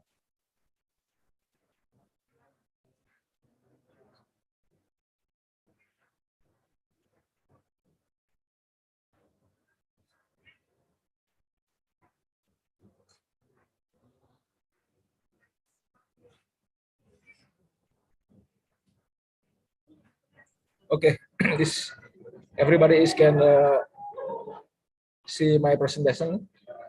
Yes, you can see it. Show it like this, I think. Please. Okay, thank you, everybody. Thank you, Mr. Perawat. Let me to present is about the energy efficiency on transport sector made in Indonesia is for the consumption transport mandatory in more than 4,000 TUA, with the saving potential is 2021 until 2030. We have the roadmap is activity per year is for the saving potential on transport sector is with the consumption more than 4,000 TUA is in 2030 is we have the saving potential is in the roadmap is 3.04, and emission reduction is CO2 on transport sector is with the consumption is more than 4,000 TUA is in the roadmap 2030 is 1.26. And the energy user target is for the energy efficiency transport sector roadmap. This is for the passenger and the freight transport companies, and the companies identified. We can identify this about the 36 company, and amount of the energy use is 4.1 MTUE, and the share of energy consumption is 7%. Is a saving potential in 2030 is 0.12 MTUE, and no in the 2030 is no imported the gasoline except the after, and maintain biodiesel utilization on the 30%, and 13 million electric motorcycle user in 2030, and Shell until 100 electric motorcycle in 2040, and 2 million electric car user in 2030, and Shell until 100% electric car in the 2050, and 6,000 electric bus in the 2030, and Shell until 80% electric bus in the 2060.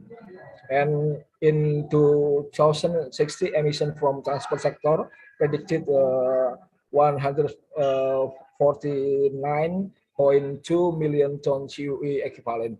This is energy efficiency on transport sector roadmap in my roadmap into the net zero emission.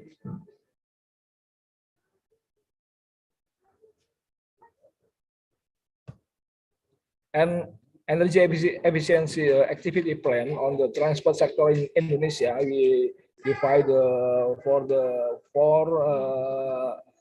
one is land transport, land transport, train transport, sea transport, and the air transport. For the land transport, the energy activity plan is one is electric vehicle utilization, and the second is biodiesel utilization is B30, and third traffic management and traffic technology utilization, and for development bus rapid transportation system and mass transport modernization, and six conducted eco driving, and seven is non-motorized transport or NMT, and eight conduct parking management. And for the train transport, energy efficiency activity plan is one is biodiesel utilization, and the second is development MRT, LRT, and long distance electric train, and the third development airport train, railways, and double track railway in the North Java, and the development intercity train in the Jabodetabek, and the five development intercity train in the Bandung and Surabaya. And for the sea transport is the first is energy activity plan is biodiesel utilization, and the second is fuel efficiency in ship, and the third is ship modernization and port operational management, and five develop EcoPart, and the six soft shipping. And for the air transport is energy activity plan is first airplane modernization, and the second is improvement system procedure and aircraft maintenance, and the third performance-based navigation or PBN, and the fourth is NRE, new renewable energy utilization for airport, and the five develop eco airport is a green airport using LED solar lamp, and the six green after or bio after utilization. This is energy activity plan for the sector transport. And challenge and enabling net zero emission transport sector. We have the challenge is about the finance, high cost investment to implementing clean technology, and a challenge about the technology. The application of the clean technology is currently still is the pilot project stage, and awareness, lack of the awareness and knowledge to implement the energy management, because the management energy or energy management is very important is to implementing in the sector transportation. And the fourth challenging about the standard and label is no regulation such minimum energy performance standard and labeling for equipment in the sector transportation. Coordination is about the cross-sectoral coordination involving multiple stakeholders, and enabling factor is supply and demand, is about the support regulation, is about the carbon pricing and the security of its stock and power wheeling, and energy management system in the transport sector, minimum energy performance standard, and the labeling. And about the infrastructure is supply and demand is about the super grid, power wheeling is and the charging station and gas network infrastructure. Financial support is about the fiscal and non-fiscal incentive and funding or financing, and R&D and the technology is about the efficiency. I think businesses can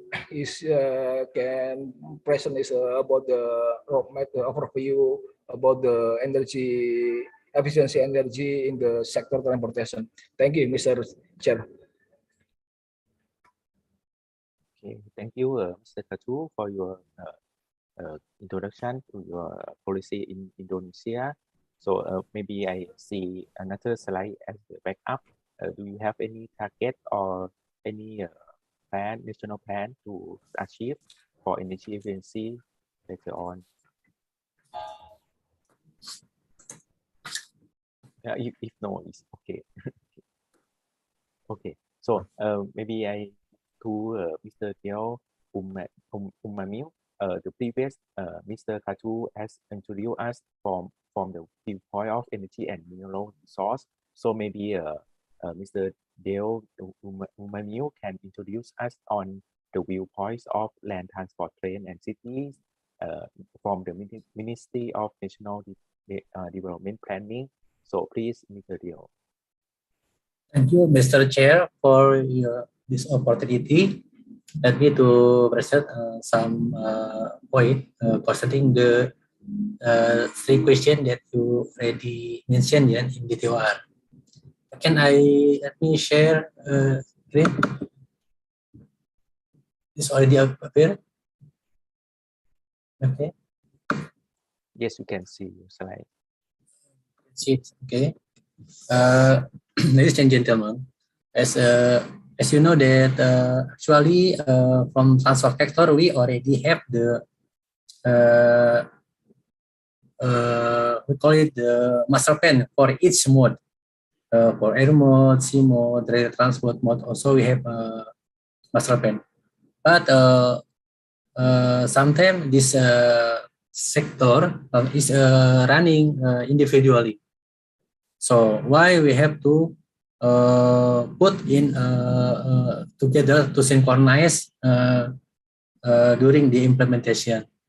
So some of our focus to efficiency in the transport sector in this is to develop the urban mass transit system in metropolitan area, because it is the significant effect can reduce efficiency in the energy consumption. Yeah, this also cannot running without the synergy between institutional and the financial framework. That is a key for the master plan implementation. And besides, meanwhile, in road sector, the road set of institutional and regulatory framework also creates strong governance for private investment to participate in the implementation. So during the last decade that we construct the very long toll road to support the freight transport in Indonesia. In this slide, in the area for the metropolitan city, we make the local framework that is just to show how we can implement the master plan for each sector. For example, for land transport, railway, water, and air connectivity, based on the economic sector. For example, each sector is the master plan. But when we put to support some specific priority area, we have to synchronize the most effective integrated mode that can support the, for example, for the area for manufacturing or industry, service and tourism, and also to support the agriculture and plantation area. So transport is not only support for the each sector, but also support the other sector. For the area urban, for urban area, we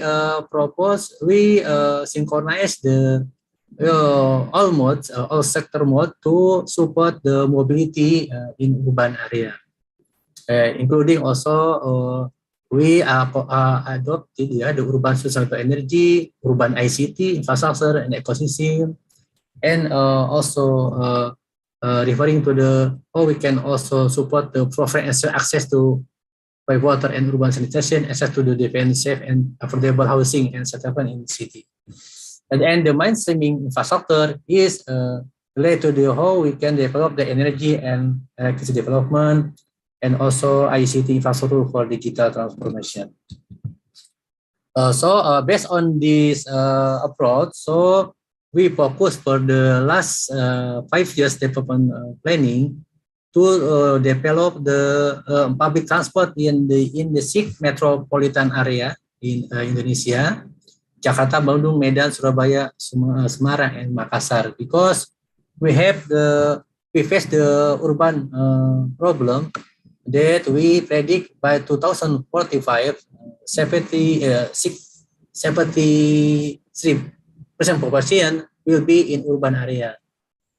And Indonesia have had at least 4 cities with a population more than 1 million inhabitants. So why we would like to rise up the contribution of the urban increase to our GDP.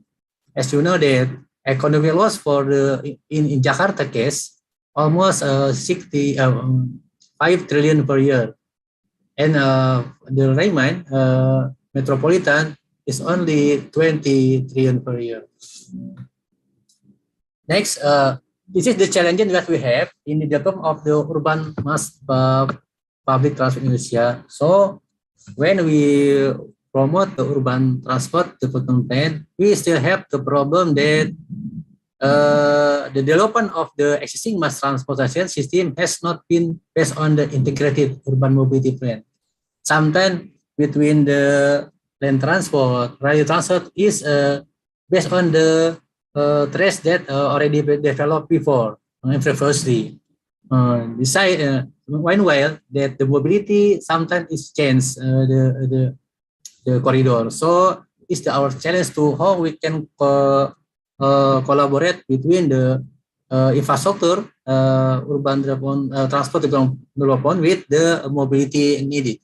The second is the absence of the institution agency that are able to integrate the development cross administrative and urban transport system and cross transportation system in metropolitan area, because sometimes it's based on the air entity and their jurisdiction that not easy to solve or how to integrate the transport public transport development in the area. The most important problem also is limited fiscal capacity of local government to build urban public transport system in the metropolitan area. So we have actually the study to see the fiscal capability of the metropolitan in Indonesia. Only Jakarta they have capacity to construct the MRT. The other metropolitan area cannot have the fiscal capability. They only have capability to develop the level under the LRT like BRT or light rail transit. So from these challenges, we have to support the central government funding for the local government. The other is how we can we would like to ask the second question. That to develop the transport system efficiency, we develop of urban transit system.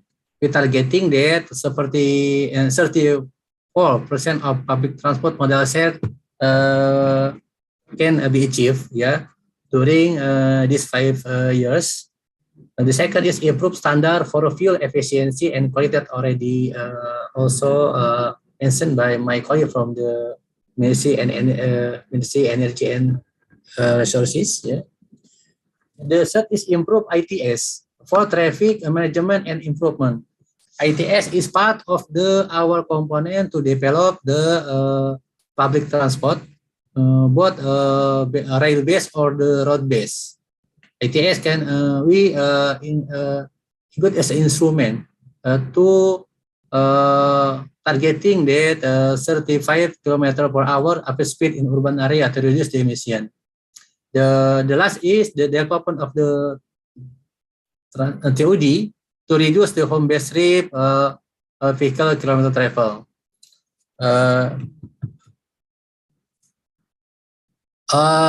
Here also toward efficient and sustainable transport system, we also develop the integration, land use and transport planning integration during we develop the urban mobility plan. Our target is to reduce home-based trip vehicle kilometer travel, and also we promote the utilizing electric vehicle to 20% that we suppose 200 more efficient than the current ICE, and also to support the green transport energy that to support with the activity green economy for electric and biofuel.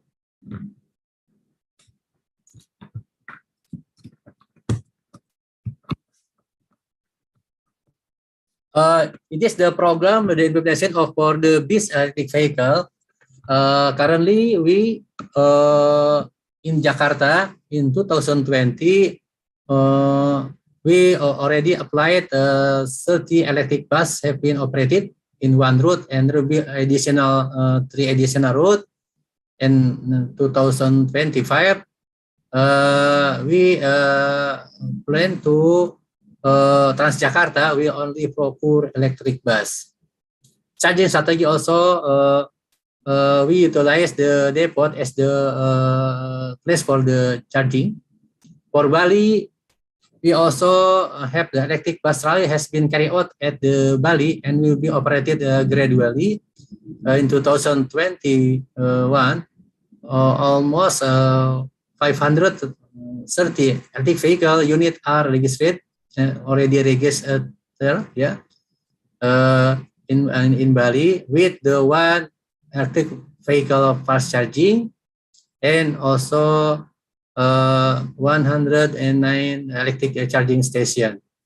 For the next metropolitan city, Bandung, we currently now planning for the implementing BRT in Bandung metropolitan city in one corridor, and currently actually already operated with by the service scheme BRT, but not yet utilize the electric vehicle. But when we running with the more dedicated line BRT system, we would like to apply the electric vehicle bus.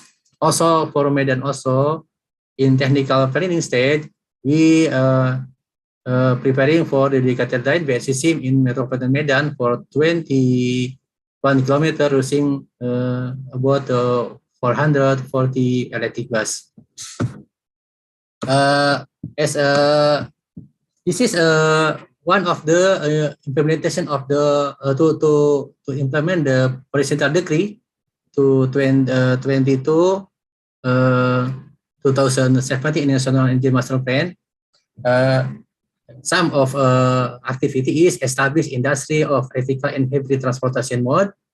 The second is teaching 2,200 unit of vehicle in 2020 for electric and hybrid vehicle, and 2.1 million unit for two-wheel vehicle. Increasing electric public mass transport also, I think, is one of the activity that we already applied in several cities. A regulated incentive fiscal policy for production of electric vehicle in accordance to the law that already mentioned by Pak Catur, and establish the system and charging station by 1,000 unit in 2025 for electric vehicle.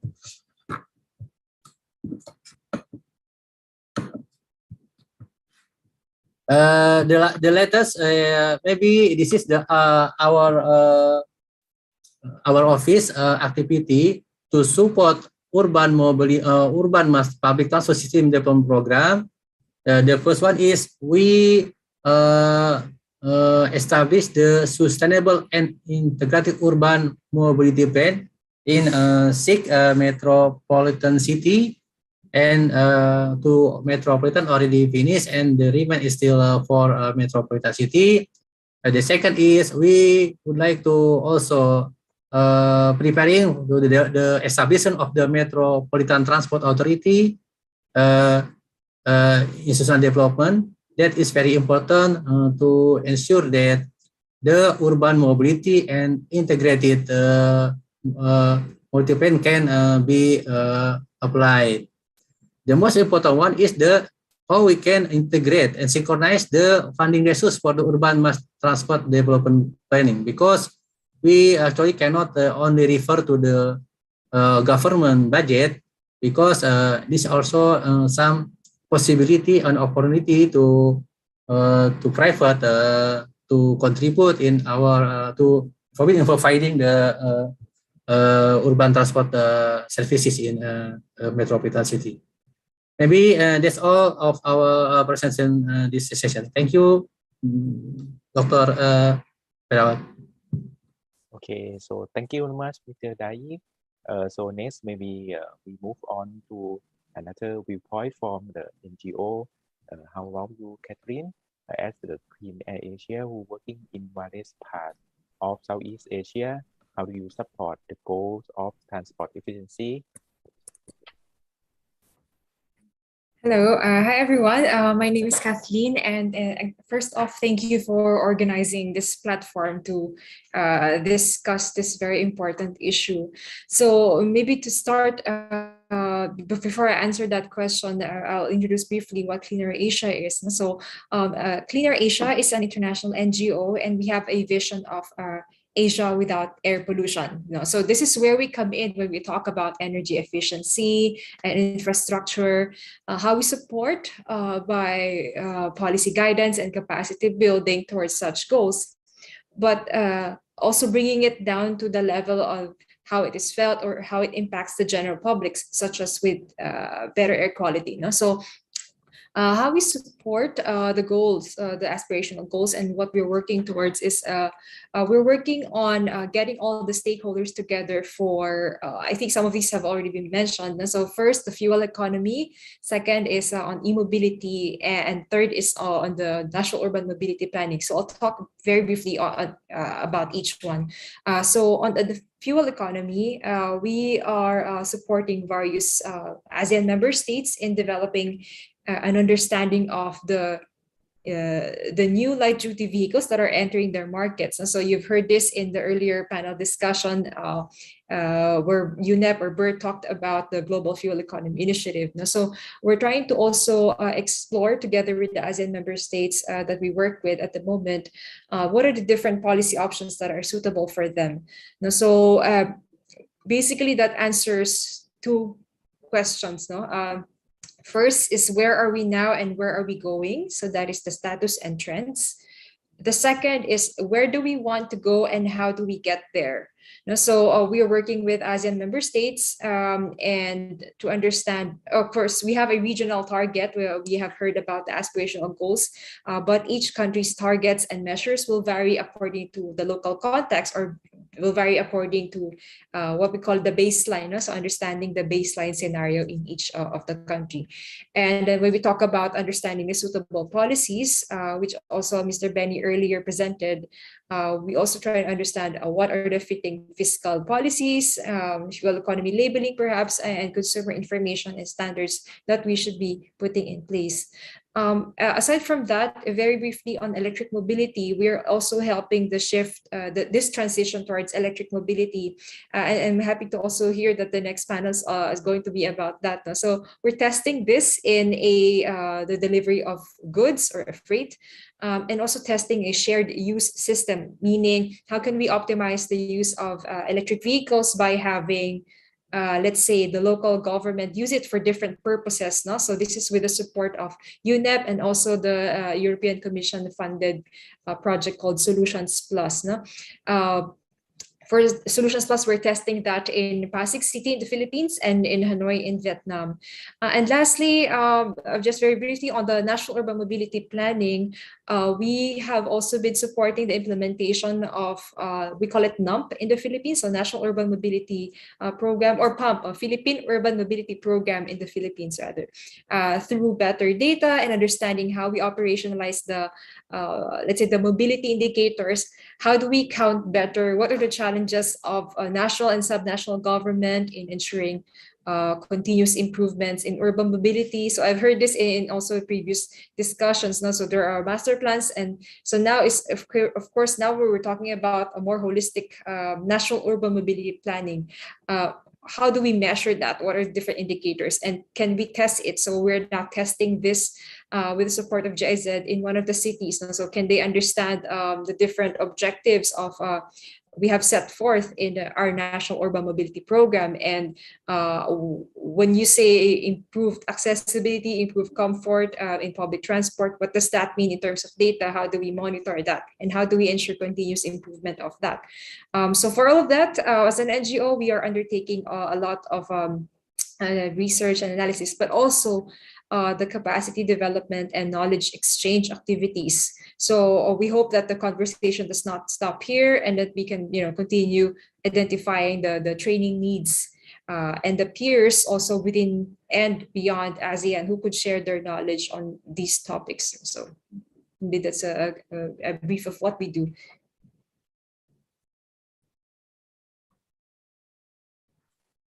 Okay, so thank you, Ms. Kathleen. So next, Mr. Bintang, do you have any idea or additional comments in this topic? Please share. Okay. Yeah, so adding up from my previous presentation about the sustainable transport system, there is also the connectivity that is important, because in the ASEAN region, there is the only hot and humid and rain happening here. It's easy to know that what kind of weather we will be having today. And we see that from the habit of our people that we want to walk less.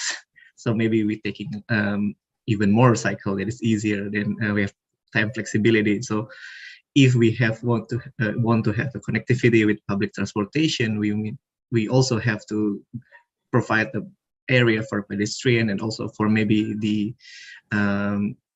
commute such as bike or the autoped to save time in the sideways.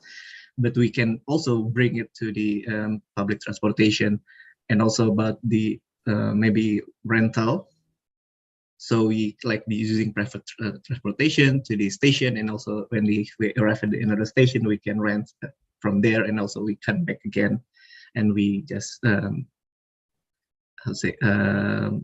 complete the rent right there. So it's what I think that is sustainable there. It's important that we need to know what the people need to use the best option there, especially in urban area. There is the sustainable way is also the public transportation. It will bring more people at less emission and less energy. I think there is I want to add more. Thank you, Dr. Priwat. Okay, so thank you. So from everyone share, I think the most topic for the most possible way to go is to solve about three issues here. The first thing is to how to integration or how to harmonize the mass rapid transport into the people passing transport in their real life. And next, the most important thing is how to get the budget from the government. I think this is the most difficulty to achieve the target.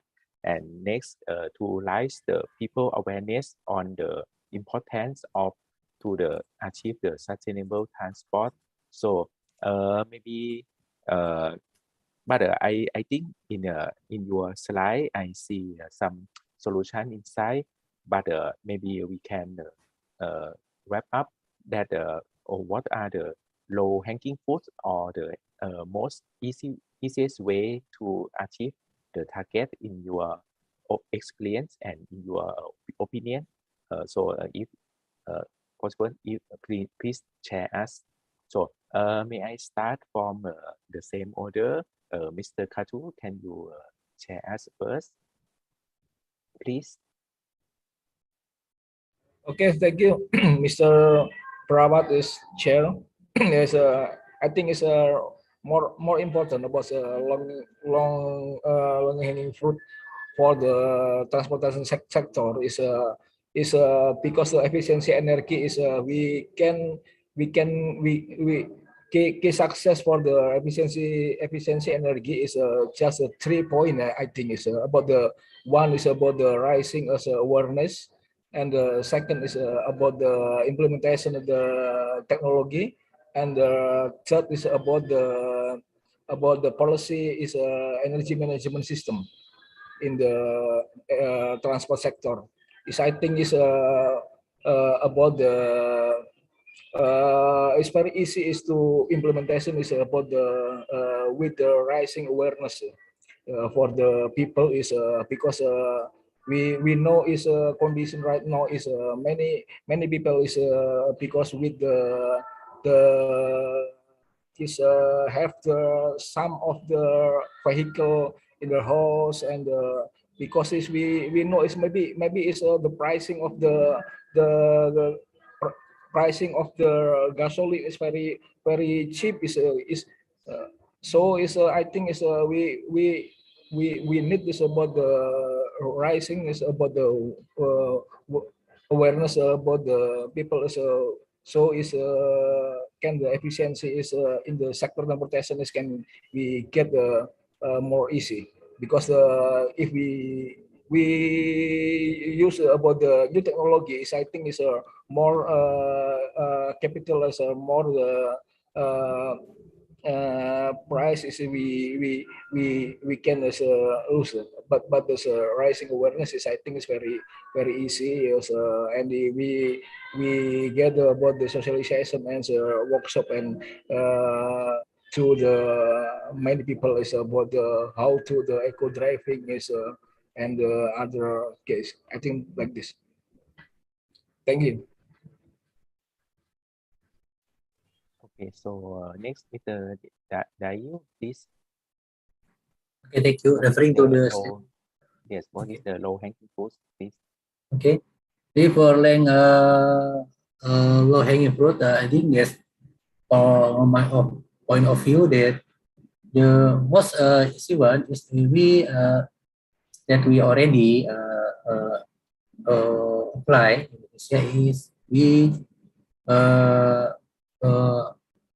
provide the public transport with fully subsidized. This is to give them the new mindset, new mindset on your behavior. How can people can in the metropolitan they can be habit with the new environment with the public transport. This we already applied for 2 years with the full subsidies, and gradually we also reduce the subsidies, and we for the near future we shifting that the obligation to provide the subsidization of the public transport have to be bear by the local government. It is the one of the to ensure that the sustainable mobility for the urban transport cannot be, as you know, that cannot be individually the cost bear by the services based on the tariff, but we have to support with the subsidy. The other issue maybe we can improve the standard for fuel efficiency that I already mentioned. Example, with the new high quality vehicle, that can reduce about 30 or 40 of the fuel consumption of motor engine. And also we can improve the current or the current or the ongoing public transport services with the ITS in the transport system that can also give the comfort ability for the passenger with the, for example, integration of the card, tapping card, and also the facility of the intermodal facility that the people are easy from the last mile and the first mile and last mile to utilizing the public transport as a backbone of the mobility services. This is maybe the low-hanging fruit that we I suppose can be adopt or apply. Thank you. Okay, so thank you very much. So next, maybe can you share us your experience in the viewpoint of NGO, please, Ms. Catherine. Thank you, Dr. Pirwat. I think when it comes to like thinking about the low-hanging fruits, so it's now rather difficult for us to continue down this path of us having to rely on private road transport vehicles. So that's also because of the fuel price. And also if you think about the issue of congestion, most of the discussion earlier also touched on measures to address congestion. So we will probably continue to battle with that with more and more people moving to the cities. So I would answer this by way of recommending for the low-hanging fruits, which I think my co-panelists also touched on in their presentations earlier. So first is on the cycling and walking. So it's basic, but to get to point B, especially in short distance trips, and to ensure the affordability of our mobility options, we need to have this infrastructure in place. Now, so you need the infrastructure. You need to make the infrastructure permanent and safe, and not just on like for trial run, etc. So that's the first. Now, how about those who are living 5 to 20 kilometers away from their workplaces because, let's say, property prices or rent is too high in central business districts? No, that brings us to the second low-hanging fruit. It's like the improvements in public transport. Perhaps not. It takes a lot of planning, of course, the public transport, because you need to work with a lot of players here and operators. You need to do better planning as a city.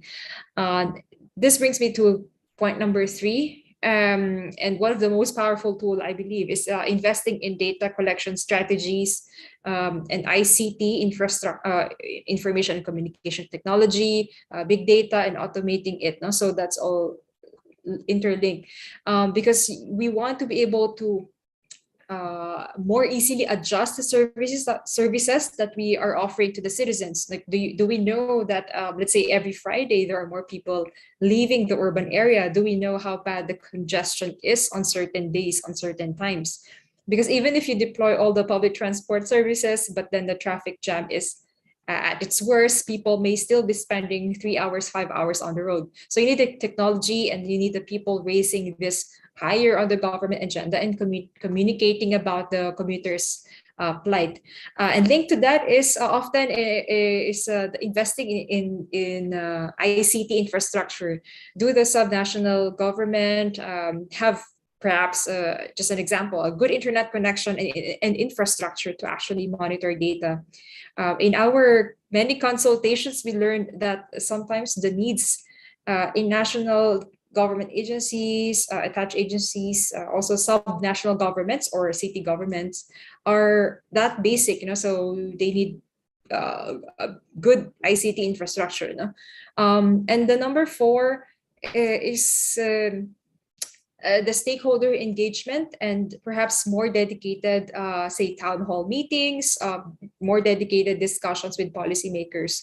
So this is also because coming from our experience, we work a lot with city government, also in Cleaner Asia, in various parts of Asia, and we learned that policymakers should research and understand what kind of problems we have in mobility, and based on the problems, we explore solutions together. But of course, a mechanism here and a platform should be in place. Like, what kind would that stakeholder engagement be? How regular would it be? And which city has actually done it, having that in place, that stakeholder engagement being regular and actually institutionalized. So that is something that we see in also the previous presentation and discussion. The stakeholder engagement and coordination with different government agencies also would be necessary, and also one of the more low-hanging fruits in terms of what can we do now. That is also cost-effective. We learn a lot, but then we also understand what are the opportunities. That's all, Dr. Pirawat. So thank you. And finally, please, Mr. Bintang, please tell us again the most easy way, in your opinion, or the low-hanging fruits. Okay, so what we need to change here is the habit of using a private vehicle, and we use for public transportation. But if I want to compare it, public transportation as a tree, the public transportation itself, the train, the bus, is the main branch. But the problem is in the root and is the leaves, because that's where the people spread out, and we have to cater this kind of needs. So for this, the low-hanging fruit is the infrastructure that support not only the main branch, but also where it spread the root and the leaves, such as maybe we can park our bike near the station, or maybe around the office area, residential area in our house. So it's no problem. Next is the digitalization, because we need to have a live situation of the public transport, of the bus, of the train, when it will arrive. And also for safety, it's also important to have digitalization here, whether it's in the transportation or maybe in the commute section. And then the last part is about adopt the standard for private car, at least for emission, and we can go on to the fuel efficiency. Because if we did not have this kind of standard in place, people will still using their old habit of using private car. If somehow it makes it more difficult to have a private car, maybe people will leave the private vehicle and shift to public transportation. I think that is the low-hanging fruit that we can adopt in a rapid transformation. It is all, Dr. Pirawat. Okay, so thank you. In fact, in the list of the question I got from the organizer, it include the how to make sure that those measures on national plan is executed and to be success. So maybe if you know where is the most case study that is the success, this sustainable transport, can you share us maybe just one or two case that you can? Okay, so and next you can wrap up your opinion or your comments for this and close this section. Okay, thank you. So maybe let's start again from Mr. Katu, please. Okay, thank you, Mr. Chair. Mr. Pirawat, I think is a big problem is about the efficiency, energy and sustainable transportation system is cannot done is many country is about the typical is about the city is not the design is interconnected about the housing and office and the mall is not interconnected. I think this is a problem about the design is city is so is many people is to the public transportation is must is to far from the home to far is from the office to far the from the activity is every day. This is I think is we need to develop about the city is must be integrated about the all activity is with connected with the public transportation. This is one is key success to can implementing about the efficiency energy and can be sustainable transportation can be done in the city. And the problem is second is I think is about the we have about the public transportation, but the pricing is very high. This is a problem because the people is I think is we always is choose about the pricing to transportation is very cheap.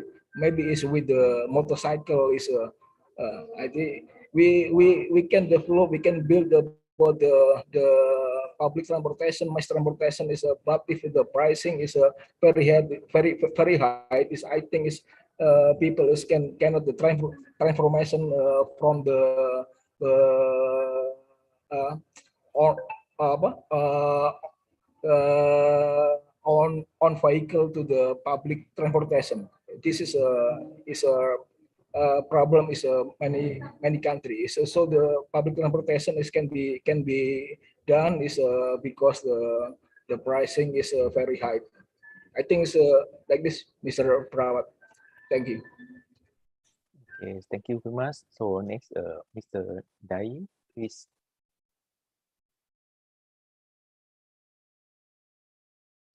Okay, from my point of view, that the essential component is that the subnational government should be adopt also the priority to develop the public transport. Sometimes local government or subnational government is related to the central government only.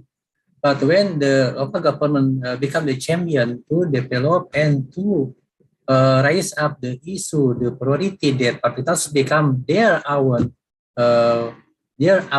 priority. So at least how can they put this become their commitment in their subnational regulatory framework in the level of the metropolitan or the local government.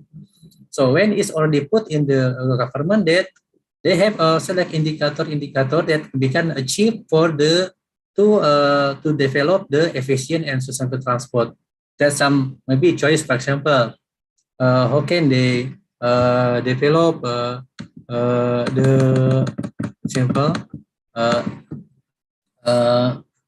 to reduce, how can they integrate between land use and transport planning in with also the actually mobility density that people needed. When they can combine with, once they can synchronize, so they can make the more comprehensive the public transport with the support by the paratransit. So the finally that can produce the more efficient travel cost. So finally, this also can attract the private vehicle user to the shifting to the public transport, and finally to reduce the home-based trip per vehicle kilometer.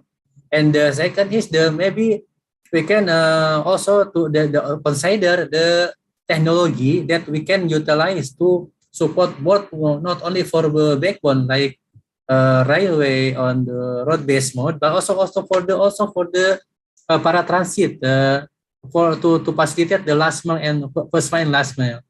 So for example, for two-wheel electricity vehicle, and also for the electric bus vehicle, or for electric train also. This have to be considered as the one possibility when they develop the urban mobility plan. The second of the last is, of course, this technology can be dedicated in the term of our policy to support the green transport energy policy. For example, what resources that we utilize for the electricity? For example, green economy for using the electric and biofuel for the vehicle fuel, yeah, not only based on the conventional fuel, but also change to a biofuel or the electricity. Maybe this is the simple answer for my point of view. Thank you. Okay, thank you. So next, Ms. Kathleen, can you share us some case study and wrap up your opinion, please?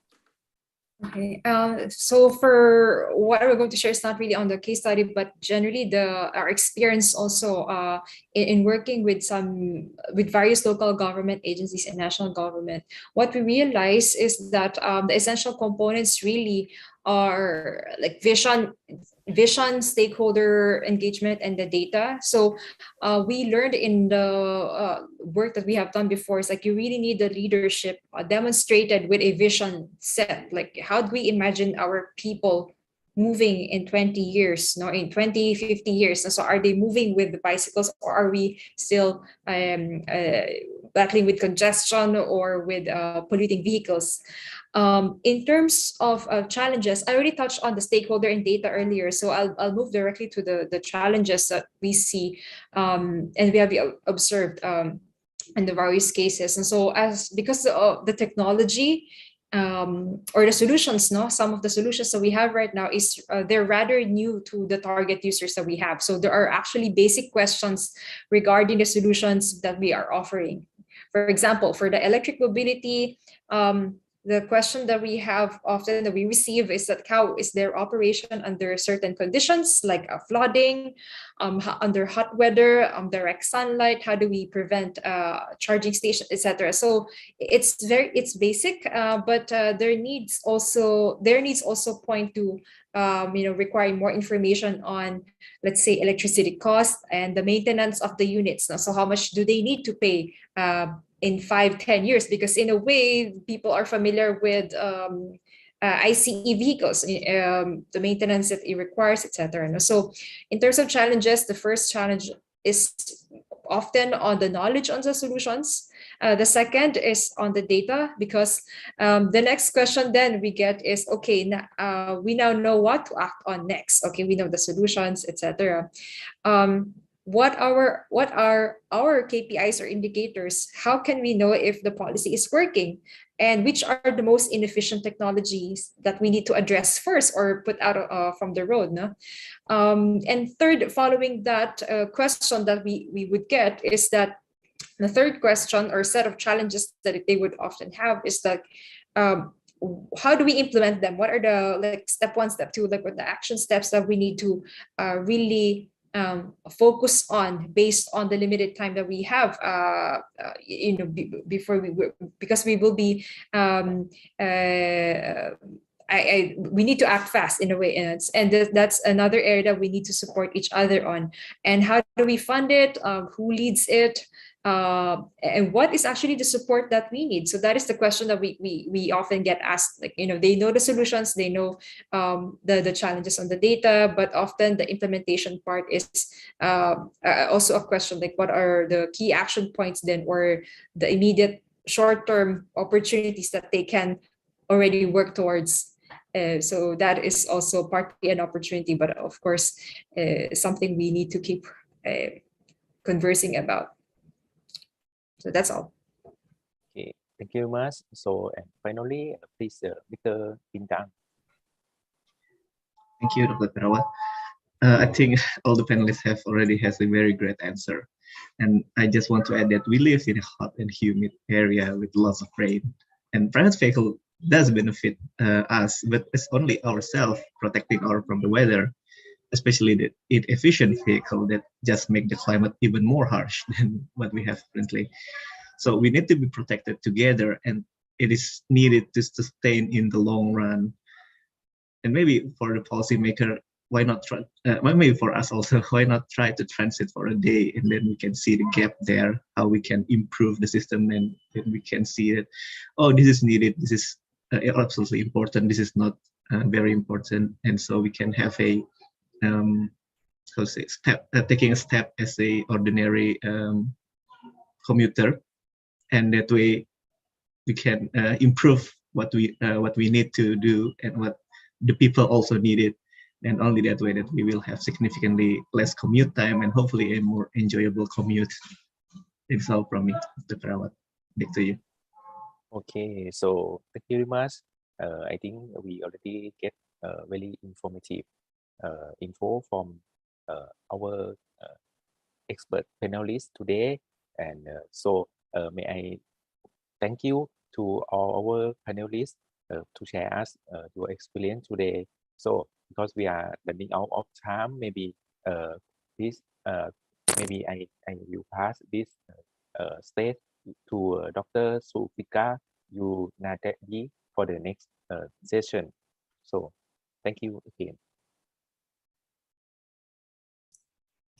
Thank you, Dr. Pirawat, for your excellent moderation, and of course to our speakers and panelists for your insightful discussion. We will now move to the next session on accelerating the deployment of electric vehicles in ASEAN. It will be moderated by Dr. Zulfikar Yunaidi, Senior Officer of Sustainable Energy, Renewable Energy and Energy Efficiency, or RE Department of ASEAN Center for Energy. Dr. Zulfikar holds a doctoral degree from the Department of Energy Studies, Asia University. Currently, he is the team leader of the 7th ASEAN Energy Outlook, or AEO7, leading the development of the flagship publication of ACE. Beyond that, Dr. Zulfikar conducts research and cooperation activities in the field of renewable energy, energy efficiency, and climate change. With that being said, I give the floor to you, Dr. Zulfikar. Thank you. Thank you very much, Mr. Eki, and good afternoon, everyone. This is the last session for today. I do believe that you have learned so much, and hopefully you have still additional energy to discuss the last session for today, in which we will discuss the topic of the accelerating the deployment of electric vehicles in ASEAN. And to start the discussion, I would like to invite Mr. Edmund Araga, the president of the ASEAN Federation of Electric Vehicle Association of AFIVA, to provide the opening discussions in the topics of EV status and policy recommendations in ASEAN. The screen and mic is yours, Mr. Edmund.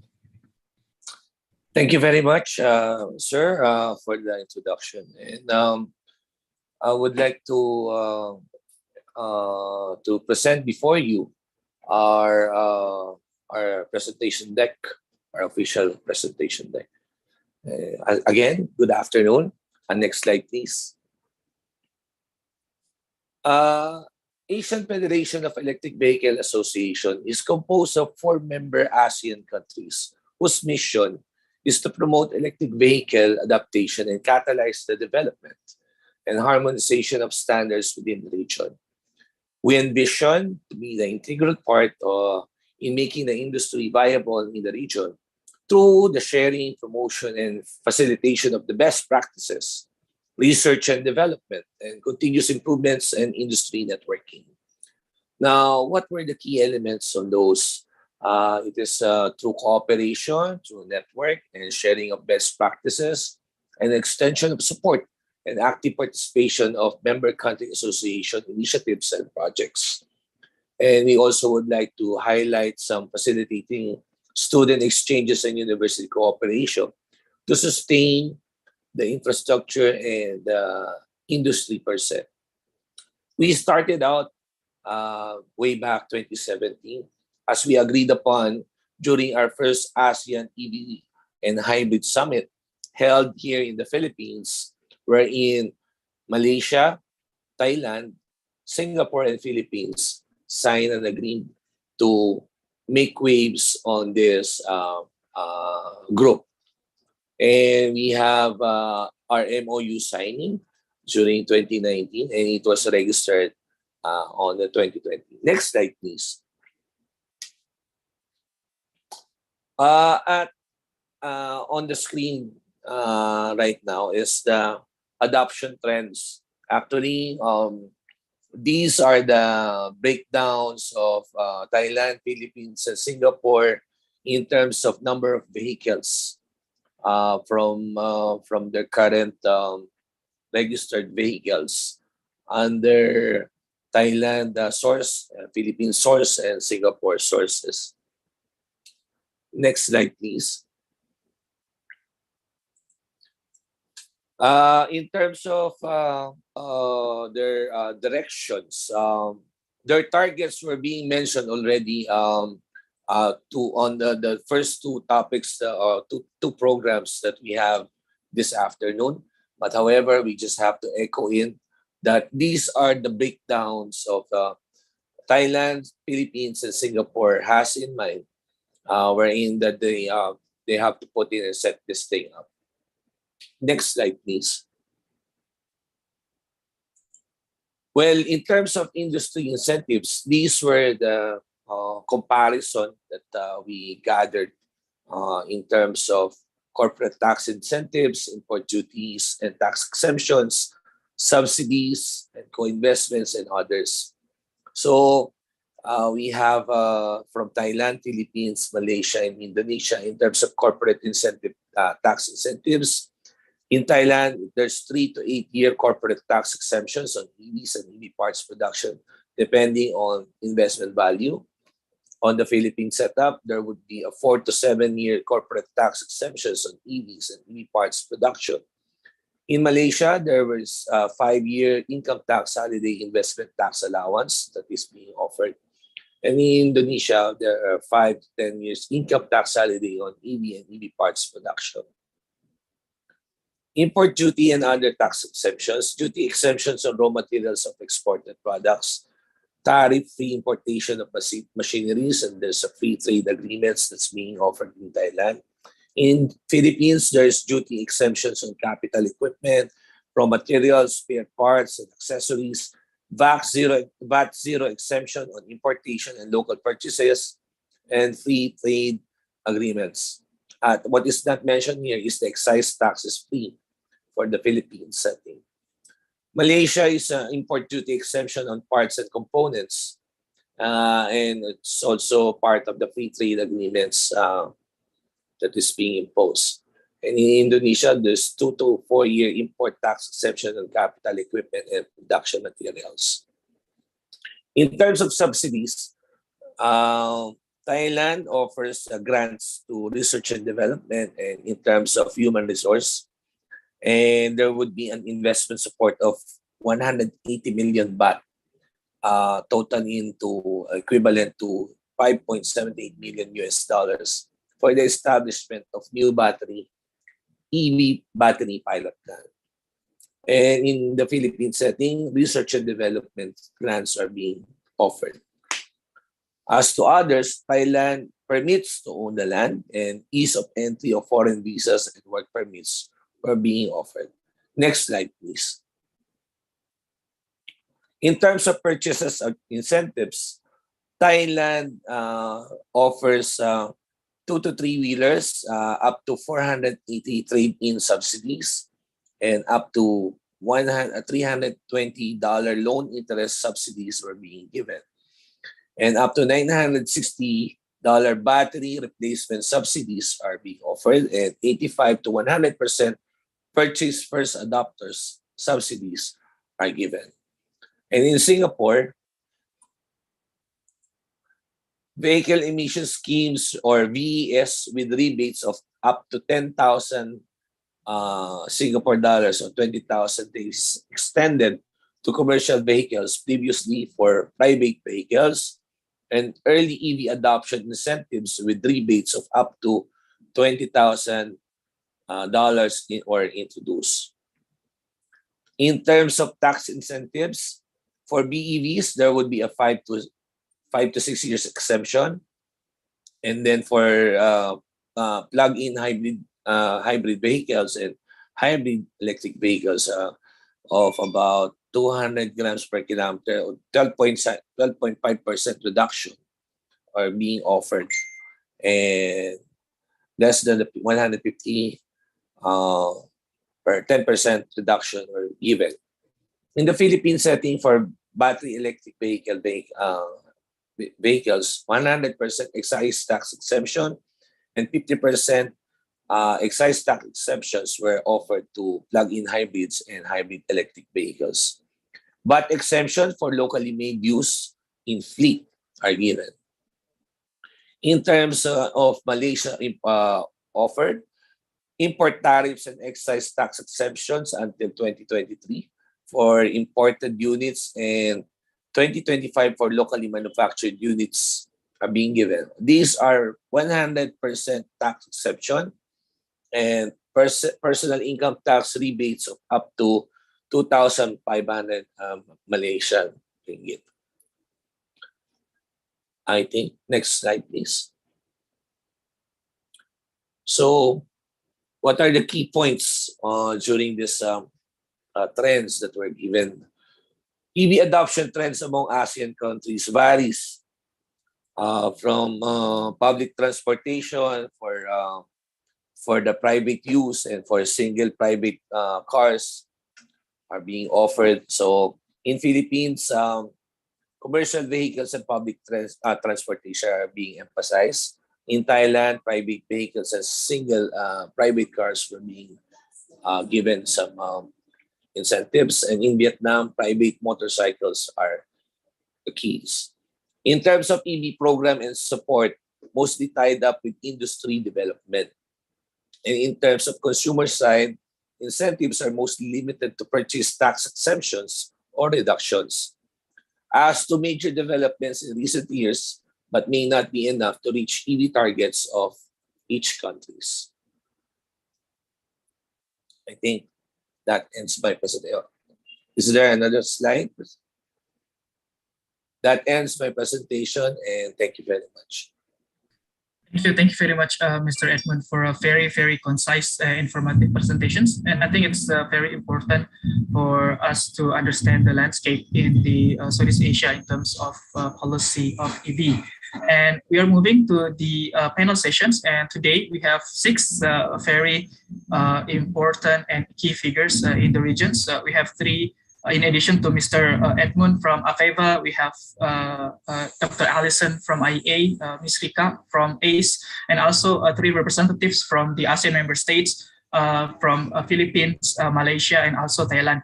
So I think to start the discussions, maybe building upon what Mr. Edmund has shared to us, I would like to go to Dr. Allison Pritmore, the transport lead in the EE&C division of IEA, to provide your introductions of your institutions, your works, especially those that are related with the readiness of promotion or the challenges of the EV promotions in the region. So the screen is yours, Dr. Allison. Thank you, and a big thank you to everyone, because it's been a really super interesting day so far, and I always think it's a sign of a good workshop if there's lots of people you want to follow up with afterwards. And I think I'll be in contact with various people via email.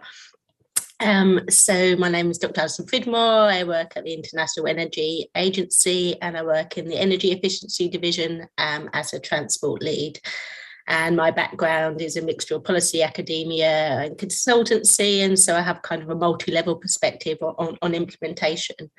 A couple of flags and a couple of shout outs to other things in the agency works on. As you know, we have the Global Electric Vehicle Outlook, and I may mention some of that in my slides later, but this is a kind of synthesis of current status of electric vehicles globally, and pulls out key information as regards to use, charging infrastructure as well.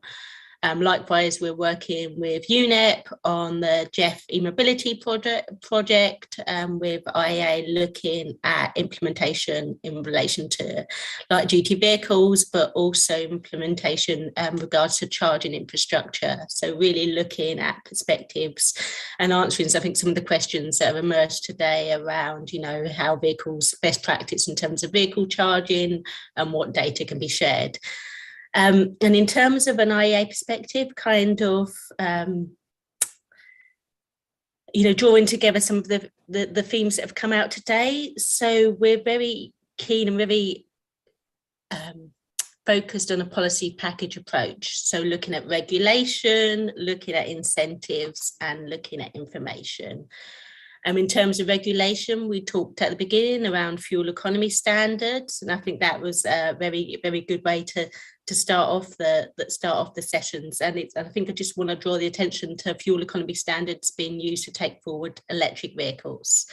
So there's evidence globally about electric vehicles being given multipliers within a fuel economy standards approach, electric vehicles being basically 0 rated.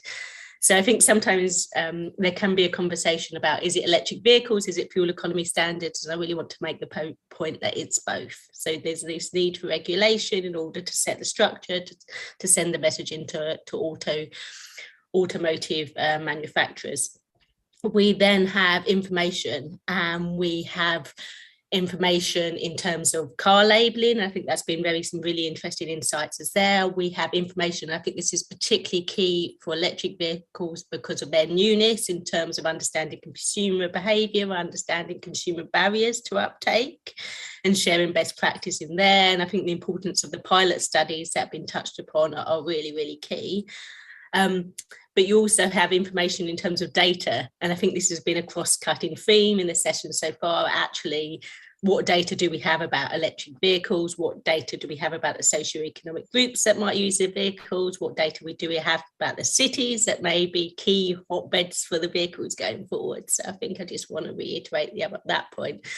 And the final one is incentives. And as we know, subsidies, exemptions for car park charges, priority for electric two-wheelers, all of those have played key roles in taking forward electric vehicles globally. So I think I kind of want to use that as a kind of final point. And I've got a lot more to say, but I realise we're relatively short on time, so I'll hand it over to other participants.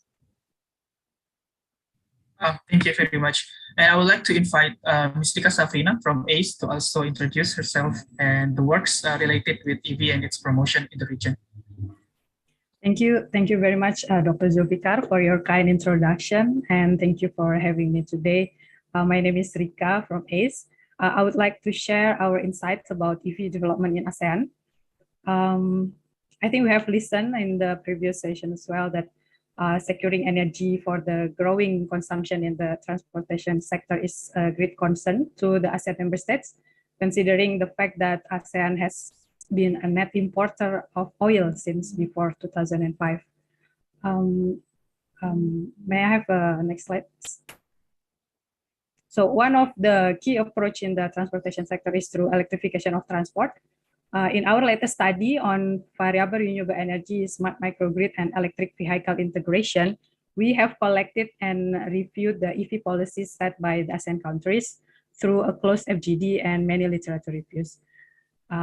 This figure shows the EV targets set by the ASEAN countries between 2025 to 2050. For example, by 2030, Indonesia aims to reach a capacity of 2 million electric cars and 13 million electric motorcycles. And then Singapore, with its ambitious EV plan, the government targets to deploy 60,000 EV charging stations by 2030 and to have all vehicles running on cleaner energy by 2040. And then Thailand has also announced its EV roadmap under the 30 at 30 policy to ensure zero emission vehicles will account for 30% of Thailand's automotive production by 2030. May I have the next slide, please? So as we all know, the top barriers to the EV adoption are under the aspect of cost and infrastructures. So to make EV a more affordable choice, Southeast Asian governments have released several initiatives, mainly through tax exemptions. This figure summarizes the supporting mechanisms seen in the ASEAN countries in order to accelerate the adoption of EVs in their country. I think Mr. Edman Araga previously have highlighted these incentives in more details in his presentation. Although this incentive helps reduce the EV purchase cost, it does not directly mean a lower price compared to conventional vehicles, especially when considering other cost factors such as maintenance, battery, and electricity. Next slide, please. So the recommendation here is the challenge is the high total cost and the higher investment risk of EVs can hinder their adoption of EV without concrete roadmaps and policy frameworks. So government should provide benefits for consumer and producer participation, improve investment risk mitigation, and then ease entry barriers for newcomers and establish technology partnership. Secondly, convenient and affordable public chargers will be increasingly important. A study by IEA reported the preferable ratio between the public charger and EV is about 0.1, meaning one charger for 10 EVs. Last but not least is about the recycling of EV batteries. So far, most EV batteries are estimated to last for 10 to 20 years. So one recommendation is to provide battery exchange stations where EV owners can switch their empty batteries with the fully charged ones. Another one is raising awareness for the consumers to drive gently and less frequent charging because it could affect the battery storage lifetime. I think that's all for now. I'm looking forward to the discussion. Thank you. Thank you very much, Ms. Safrina. I think combining the insights from Mr. Araga previously, Dr. Pitmore, and you on the challenges and opportunities of the EV will be very important. You know, infrastructure, informations, policies, etc. I think they are very crucial for the development of EV in the region. But now let's move to the countries themselves. I think I would like to invite first Mr. Patrick Aquino, the Director of Energy Utilization Management Bureau of Department of Energy DOE Philippines, to introduce himself and also provide his intervention. Yeah, thank you so much, Dr. Sulfi.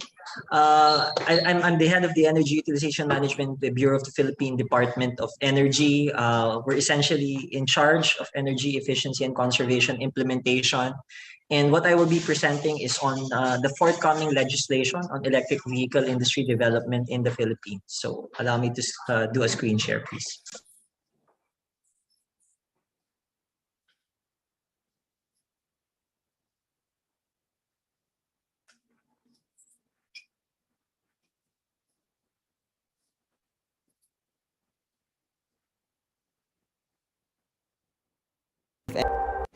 Good day, this is Director Patrick T. Aquino of the Energy Utilization Management Bureau of the Department of Energy.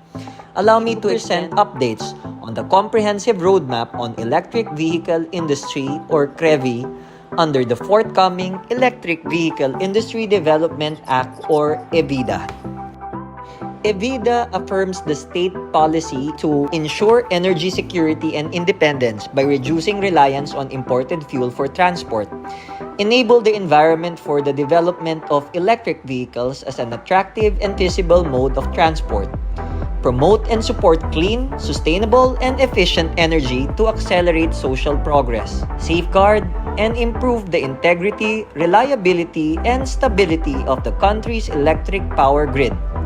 EVIDA covers the entire value chain for electric vehicles, charging stations, related equipment, parts and components, and support structure. All government regulations on EVs should facilitate the creation of an enabling environment for competitive, equitable, and non-discriminatory private sector participation with preference for indigenous technologies. CREVI is mandated to be incorporated in the Philippine Energy Plan, National Transport Policy, and the Philippine Development Plan. It consists of four main components, namely electric vehicle and charging stations, manufacturing, research and development, and human resource development. To trigger demand generation and industry development, CREVI will provide for the time frame for the mandatory share of EVs of at least 5%. Those mandated include industrial and commercial companies. To ensure supporting infrastructures, CREVI will provide for the mechanism for the designation of dedicated parking slots for EV use in buildings and establishments within a specified time frame for those with at least 20 parking slots. Identified gasoline stations shall also allow for the installation of commercial use charging stations open to the public. Commercial use charging station may be allowed to impose and collect unbundled charging fees. Charging station service providers and charging stations must also be accredited with the DOE. Fiscal incentives under EVIDA extend to manufacturing, importation, and utilization.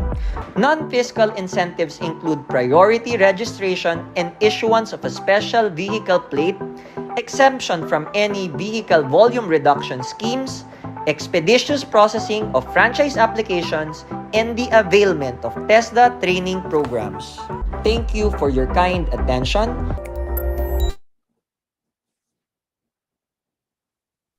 Yeah, that's quickly, and I look forward to joining everyone in the panel discussion.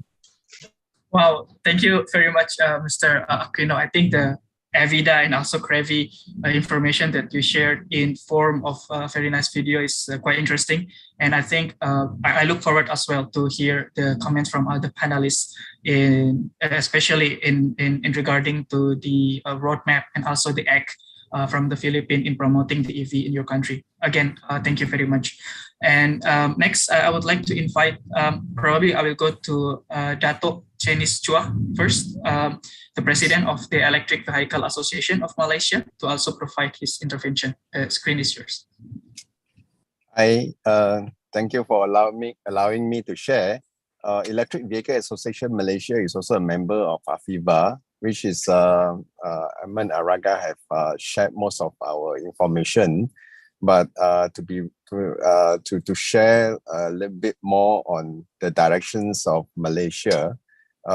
First of all, the prime ministers have set up a goal to have carbon neutral by 2050, and from that directions we can see that this year, which is already shared, in 2022 we have seen that the BEV battery electric vehicle have increased. The reason is because the government is allowing tax exemptions, import duty exemptions, and also excise duty exemption.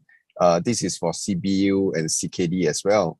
On top of that, there's already a promotions or program by installing charging station. At this moment, we have about 500 charging stations, and the target is to be able to reach like 20,000 by 2025. By 2025. So on top of that, this is a great time where government agencies are also promoting to invite companies to come to Malaysia to do R&D, especially on BEV, where where we already receive a few automotive manufacturers that have their intentions to invest in Malaysia, and also to start production of BEV cars in Malaysia. And not to forget that not only the cars, the commercial vans, commercial vehicles are coming as well. And for me, as a association, we are very much emphasized on the two wheels. The two wheels regulation, we have a regulation which is adopting L3 category, which is the policy already approved a long time ago, 1 decade ago, is like 2012. And two wheels, we can see that the e-commerce market have increased a lot. From where? From the e-commerce platform, whereby at each point of time, we can see that there are easily 50,000 two-wheelers on the road delivering either parcels or delivering food. So if we will be able to convert that vehicles to electric by just a normal calculations where each riders are using 250 to 300 kilometers a day, if we can able to convert to electric two-wheelers, we can see that there's a significant savings on the CO2. So and from there, Malaysians are focusing on commercial vehicles, BEV for cars, and also for electric two-wheelers. So thank you. This is one of the information that I would like to share, and we'll continue with our discussion if there's any question. Thank you. Thank you very much, Dato' Chua. I think it's very interesting what is the status currently in Malaysia, not only in terms of the policy, but also in terms of the readiness, probably in terms of industry, infrastructure, etc. And I would like to move now to, I think Miss here, apologize, maybe there's a mistake here, Nuchari Pecharat, the Director of Energy Conservation and Alternative Energy Division, Energy Policy and Planning Office, EPO, Thailand, to provide your intervention. Thank you. Good afternoon, everyone. I would like to present about Thailand EV policy and plan. Since the last year, General Prayut Chan-o-cha, the Prime Minister, appointed the Energy Electric Vehicle Policy Committee. The main component, component is the Prime Minister or the Deputy Prime Minister and the Chair. The National EV Policy Committee is primarily responsible for direction and go for the development of electric vehicle, approve action plan and various projects of government agency related to the development of electric vehicle. Key government agency listing the operation under the committee and subcommittee are Ministry of Industry, Ministry of Energy, and Ministry of Finance. The committee had set CEV target of 2030 to product 30% of the total vehicle production. Also aim to have 12,000 DC fast charger to facilitate the use of passenger car. The CEV production and use target comprise of various types of electric vehicle, including passenger car and pickup, motorcycle, bus, and truck. We intend to accelerate the implementation of measures to promote the production and adoption of electric vehicle and also develop infrastructure. We have subcommittee are working together with various departments in order to prepare detail and project for the driving or measure to be consistent and concrete with the same direction. Policy that promotes electric vehicle is divided into three main approaches: EV production, EV adoption, and infrastructure development for EV. First, promotion of EV and part production support the transition to EV. Secondly, promotion of EV adoption and tech and non-tech measure. Also support government EV fees. And lastly, infrastructure development for EV and battery. Ministry of Energy has set the roadmap for EV integration into Smart Grid Action Plan, and now we are at implementation in initial phase. In the process of preparing the electric grid network to connect data in the national platform. Thank you.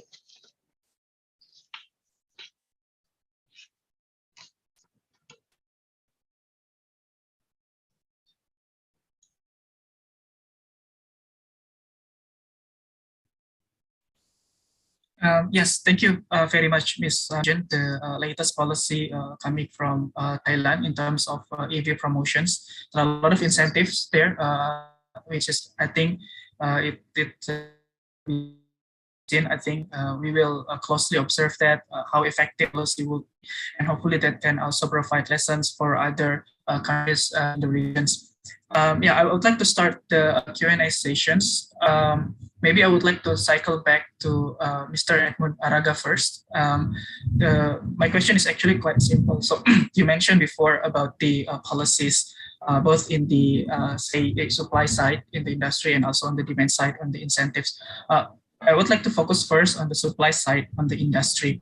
So in your roles as the APAEC presidents, what do you think the readiness of the industry sectors in the regions, so that this a future penetration of EV can also generate the economic growth in the region itself, so we can optimize this new technologies and new business sectors into something that can promote the sustainable economic growth in the region. So yeah, I would like to hear your opinion on this, Mr. Araga. Yes, thank you for the question. At present, most of the member countries have established their supply side of things with the cooperation with the government sector in terms of building up an infrastructure that would help ease on setting up the industry. What we are eyeing for is cooperation and collaboration between the government and the private sector to somehow reach its parity and create supply side of things that would be more remarkable and can somehow address concerns on issues on shifting or letting the other potential market into shifting into electric. Now, that is what AFEBA is eyeing for in terms of network and benchmarking. That we have to come up with a good supply. So we have to have this commonality in terms of on a regionalized approach, wherein, like for example, if there would be a possibility of standardization of modulars on the batteries, so we can share each other setup of the modules that we're using from each and every country. That would be a big plus for us to be able to lower down the cost and lower down the price side of things of the EVs. So we never stop having a collaboration in try to find ways on innovating our expertise and our supplies. Yes, thank you very much, Mr. Araga. I think it's a very interesting insights. And if possible, I would like to bring to Dato Chenis Chua from Malaysia first. So maybe building upon that, I also want to seek your insights still in the industry sector, but maybe like what would be like the roles between the local industry and also maybe the international player of EV. How can such collaboration? Mr. Araga mentioned private and public, but what about private-private? Is it like how do you think the role of that collaborations into the preparations of this supply side of EV in the region? First of all, this is pretty important because the directions of the government is to increase the usage of battery electric vehicle, either four wheels, commercial vans, or two wheelers. The supply chain is one of the key criteria. As you can see that when demand increases, today we see that prices of batteries or raw materials have been increasing. On that note, we need to keep improving on the development, especially there must be research, boosting up the research and also the development in order for us to be able to use the standard materials and increase the volume by reducing the price. So the key partnerships with the industry, with the global industry, is one of the key components. And we can see that the benefits of collaboration together with the ASEAN countries. This is one of the cross-border supplies that we can work together. You can see every industry have their own expertise. Malaysia can focus into certain parts like wire harness or even the connectors. Philippines can have manufacturing of the chassis, where this is we're able to shorten our developments and bring the products reasonable, affordable price to the user. So I can see that by our collaborations, we have benefits from the supply chain, and from the supply chain that we benefits, we can bring down the cost to be able to I mean, what I call it, the benefits the consumer. So we would like to see more and more members who will be able to contribute. The industry players, even though they are not involved in electric vehicle, but the main components like wire harness, metal, and all these are able to support the battery EV industry. So we are looking forward to have more global collaboration. Thank you. Thank you very much, Dato' Denicho. I think it's very important and interesting notion what you just mentioned here, this regional supply chain, and I think it plays nicely into the idea of ASEAN itself of having like one economic community in the region, and I think this is worth pursuing forward. And I do hope that the discussions and also the AFEVA as institutions can also assist in this process moving forward. And moving on a little bit to the global perspective, so I would like to bring the question to Dr. Whitmore. We understand that globally the EV is getting more and more tractions with big players out there, not only Tesla but also like the traditional ones. But what do you think will be the uniqueness of the countries of ASEAN as a regions that implies some sort of requirements, specific challenges, or even opportunities in promoting this EV moving forward? And I would like to hear, if possible, both in terms of policy, but also in terms of technologies as well. So yeah, the screen is yours, Dr. Whitmore. Many thanks, and that's a super interesting question. So the first part about opportunities and challenges, and so opportunities would be for me the current domination of two-wheelers and the opportunity that affords in terms of relatively lower cost components, readily available technologies. So the fact that there's a lot of two-wheelers in the ASEAN countries, I think in terms of electrification provides an opportunity. Complementing that is you will be buying lots of cars over the coming years. And so as a kind of driver for the market, as a driver for manufacturing, as a driver of kind of a consumer base, this will be key. So if you look at where new car sales are going to happen, the ASEAN region, is super, super important. So I think those are kind of two kind of opportunities and challenges. And I think we talked a bit about this in terms of the existing regulation, the need to build on those regulations, the need. We saw lots of really good tables today, but there were gaps in the tables as it relates to incentives, as it relates to information, as it relates to strategy, as it relates to target. So I'd flag up some of the points I made at the beginning. Other things is kind of going to be around some of our understanding about some of the geographic impacts, the climate impacts, and in the type of use of different electric vehicles, again, as others have touched upon. So I think there's kind of, as sort of reiterating, there's some sort of key opportunities and key challenges going forward. I'm not sure if I answered the last part of the question, so please do repeat that if I haven't. Yes, I also want to hear your thought in terms of technologies, like we discussed before about the supply side. So I think, I would say, and I'd use this opportunity to think about charging needs in the short and longer term, and technologies as it relates to smart charging, as it relates to the ICT infrastructure, again, as others have mentioned.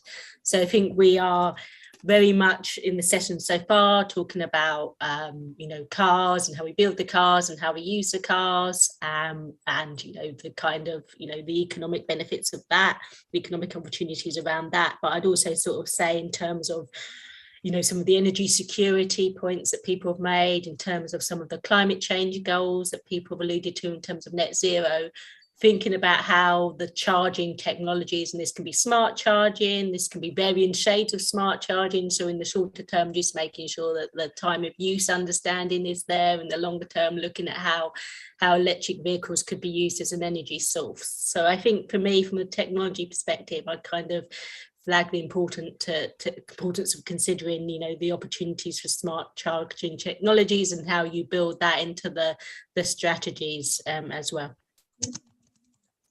Thank you, Dr. Whitmore. I do agree that the smart charging and infrastructure of charging itself would be very important for the region. But I would like to bring like the first part that you mentioned about the opportunities, the uniqueness, like the two-wheelers, and then the the people. I mean, as a developing country, we're going to buy more and more cars, and I think what's important there is on the perspective or perceivance of people in buying car, whether they go to ICE or whether they go to the EV. So I would like to bring the question to Mr. Patrick Aquino, if possible. So you provided before about the roadmap and also the act in promoting the EV. I just want to hear if there is a thought that what would be the importance of the people itself, providing incentive for people so that when they decided to purchase a vehicle, for example, I will go for EV, and also to provide some sort of comfortability for people. So, okay, if I buy EV, I will not have to worry about this charging, etc. So I think centered on this people approach, I want to hear your thought on that, Mr. Aquino. Well, thank you for the question. The entire session of this webinar has really highlighted what needs to be done. What we are envisioning really is to have e-mobility solutions. We are promoting, I think the previous presentations from the Philippines highlighted our direction on two wheels, monopads. Those are solutions. The presentation earlier by Mr. Raga highlighted that the fastest growing segment actually for electric vehicles are the light EVs, those two-wheelers. So, but what we're trying to do as well, there's a complexity for the Philippine market that we are a very climate vulnerable region. So as mentioned by Dr. Allison, what we are seeing is that for four wheels, for example, and I've been attending publicly engaging the private sector on this in the country, is that there's a potential for four-wheel vehicles to be part of a smart grid ecosystem, bringing in that resiliency factor. So while we continue, of course, to those who have to go through public transportation, we're promoting mass transport, we're allowing for two wheels, we're regulating it, we're ensuring safety is there. More importantly, we're viewing our transition to electric vehicles as an opportunity to also be more resilient. I have to echo that the country just recently we lost several hundreds of people due to, again, a typhoon. We had a typhoon at the last quarter of the 2021. We started this cycle again. So if we were able to start deploying the infrastructure and have electric vehicles, for example, the four-wheelers in particular, immediately when the weather permits, you'll have a backup system if it's fully charged. And the bonus for it, in the elephant in the room, is that electric vehicles can be powered by renewable energy. So in terms of what we are doing, our eyes is on that. We're looking at it in the broad perspective. And we are hopeful that, as I mentioned in my presentation, that the electric vehicle legislation will kick into gear so that we can have the government lead by example. So on the final point, what will government do? Government will definitely assist in the rollout. So at least for government facilities, to allay some of the concerns of our public as they shift or consider electric vehicles, we will work on a program that at least there will be government facilities which will be open for our consuming public to charge if there are no infra yet.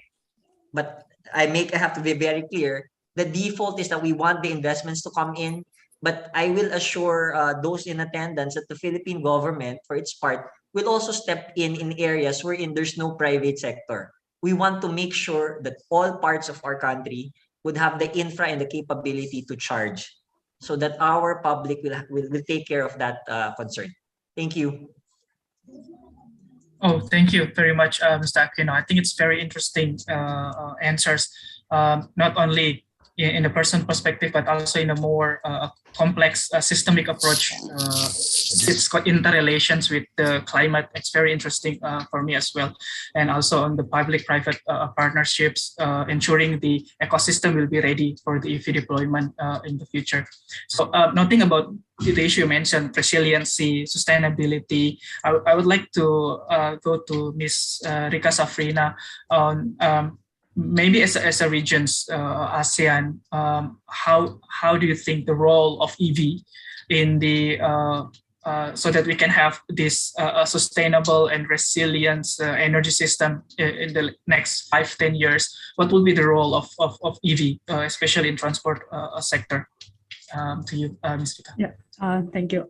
So as you know, there has always been a trilemma in the clean energy transition to balance the clean energy, energy security, and affordability. Clean and affordable energy availability is significant in supporting green mobility, such as EV, to ensure energy security and environmental sustainability. One of the approach is to increase the large-scale variable renewable energy with energy storage system in the grid to improve the energy supply with a cleaner grid system. ASEAN aims to achieve the RE target 23% share in its supply mix and also 35% its install capacity by 2025. There might be a problem of intermittency will affect the grid stability if we integrate the variable renewable energy. These electricity systems need to be improved to have a better balance between electricity supply and demand. So electric vehicle and transportation sector could address this issue with proper demand side management that is linked with the peak renewable energy generation. Also, I think Mr. Patrick also mentioned before to have a concept of vehicle to grid mechanism. That one is also interested to explore. It provides flexibility from customer side to input electricity into the grid. The concept of V2G or vehicle to grid technology is, for example, at the time of peak demand, the electric vehicle user can purchase electrical energy at the lower price from the grid, and at the time on peak demand, the EV user can sell electrical energy at higher price to the grid. So this concept could potentially make the EV ownership more attractive, while also securing sustainable energy in the region. So looking at these potential benefits of EV and grid integration, perhaps ASEAN as a region could enhance their next APAEC blueprint to include the specific regional target for EVs and also to create a harmonization standard on EV charging stations. Just several efforts to take into consideration perhaps. So we could utilize the emerging technology of EVs to accelerate energy transition in the region. Thank you very much, Ms. Rika Safrina. I think it's a very good, regional perspective. I think, and I would like to move probably to Ms. Nochari Pacharat. My question is probably from what Ms. Rika Safrina mentions about the role of this EV into the overall sustainable energy system.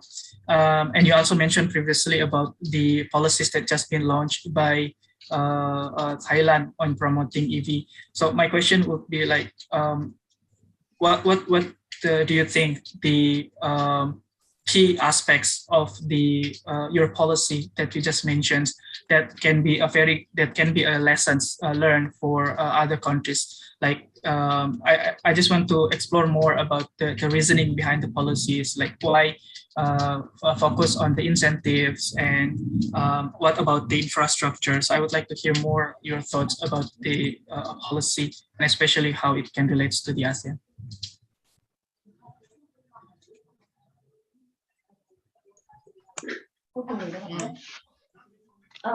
On behalf of Ms. Nuturi, can I answer for her, please? Yes, sure. Can you hear me well? Yes, okay. I can hear you well. Yeah. For Thailand, we have a charging station infrastructure development framework. And we have 3 approaches. Firstly is promoting the development of an adequate charging station network through agencies and partners. We plan to accelerate the network of investment and development plan for public charging stations. Also supporting the installation of public charging stations and promote through finance and tax and measures. Secondly, establishing the regulations, standards, and guidelines to develop charging stations. We plan to promote the regulations and standards for communication and safety. Also, to adjust the regulations and standards for installation and area development.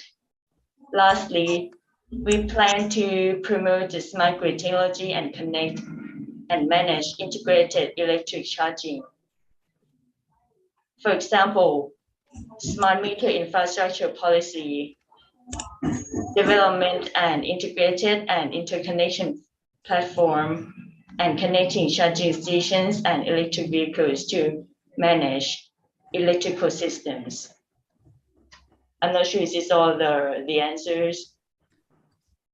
Yes, thank you. Thank you very much. I think infrastructures in terms of charging stations will be also interesting policies and also measures for the development of EV in the region. Thank you very much for the answers.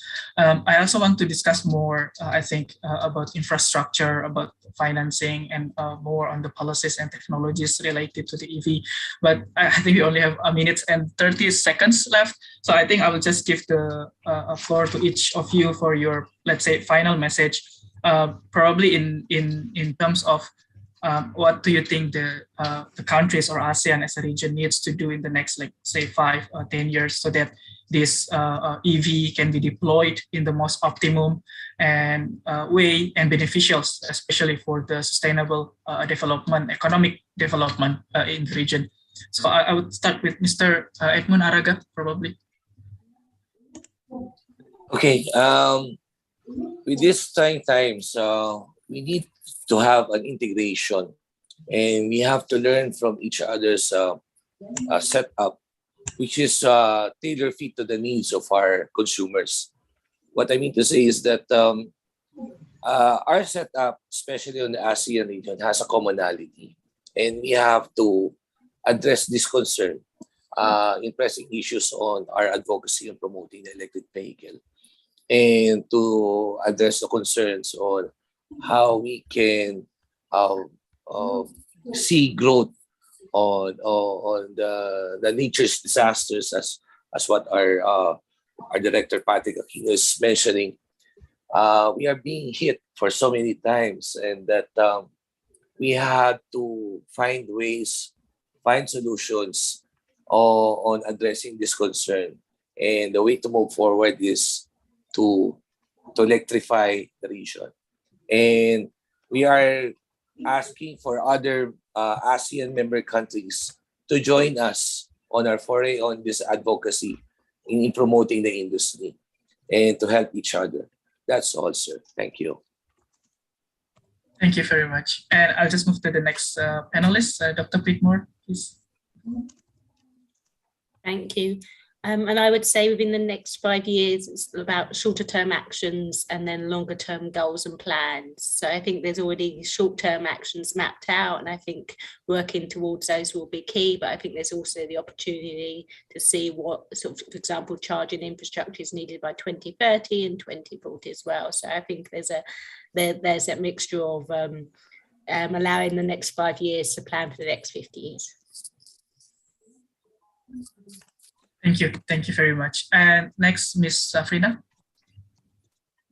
Yeah, I think each ASEAN country has their own effort to accelerate the deployment of EV, and what we need more is maybe a triple helix collaboration between government, industry, and academic to rapidly improve the EV and battery technology to lower costs and build adequate infrastructures for charging station and also recycling the EV batteries.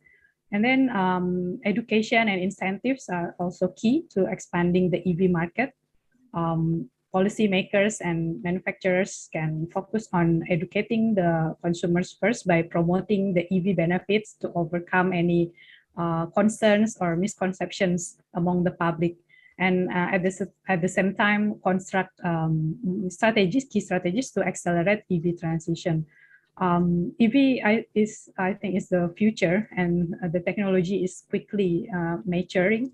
So ASEAN countries need to prepare for the EV transition or and not to lose valuable time, energy, and resources to catch up. So we need to act now. Thank you. Thank you. Director Aquino, please. Yeah, I think a lot has already been said, but what we're highlighting is that there's so much cooperation already going on between the ASEAN countries. I think we just need to build on what we already have, the strengths of each economy, and move forward in sharing all of those experiences. There's a lot of groups within the ASEAN in terms of the infrastructure development, and this time even on the labeling. So I am quite confident if we continue to engage and work together, that we'll be able to accelerate. You can count the Philippines. We don't have yet the broader manufacturing, unlike our colleagues here in the ASEAN. I hope Mr. Araga is also listening, that we'll be able to change that.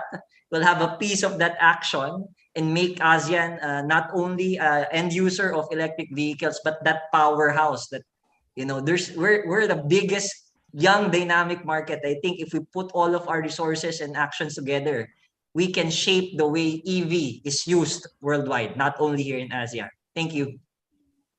Thank you for the positivity and promising positivity. Next, Dato Chinese Chua, please. Hi, we can see that ASEAN country, we are considered a very big powerhouse, especially on the two-wheelers and three-wheelers. So this is where the low-hanging fruits and two-wheelers, three-wheelers is being used as a transport, the main transport for people to move around. So yearly we can see that there are tens of millions of new vehicle purchased. And on top of that, we have new policy coming in for electric vehicle, especially for two-wheelers and three-wheelers. We also need to gear up our country laboratories to validate the quality, validate the inspections. We also want to give the products for user confidence. These are the agencies that also need to gear up themselves to be able to protect.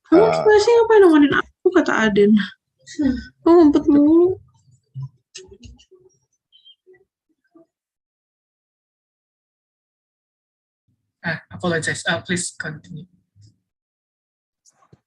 So this is a message that I would like to share, where not only on the technology improvement, we can see a lot of improvement. We can see that the charging, it can be 10 minutes or it can be an hour fast charging. So we need the authority to be able to validate the technologies and to give the confidence, the products to the consumer.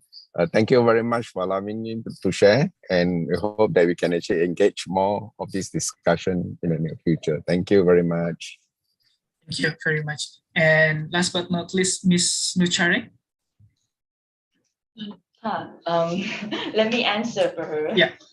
I think the key factors to promote the EV could be the financial and tax incentives. Also the EV data platform, so we can integrate the EV data, so we can analyze and make an efficient plan and policy for the country. And lastly, I think electric grid network in ASEAN is also very important. Thank you. Thank you. Thank you very much. One more time, thank you very much for our excellent panelists and for the wonderful discussions today. Hopefully the audience learned a lot from today's discussions. And I will give the screen and mic back to our MC, Mr. Eki. Thank you very much once again.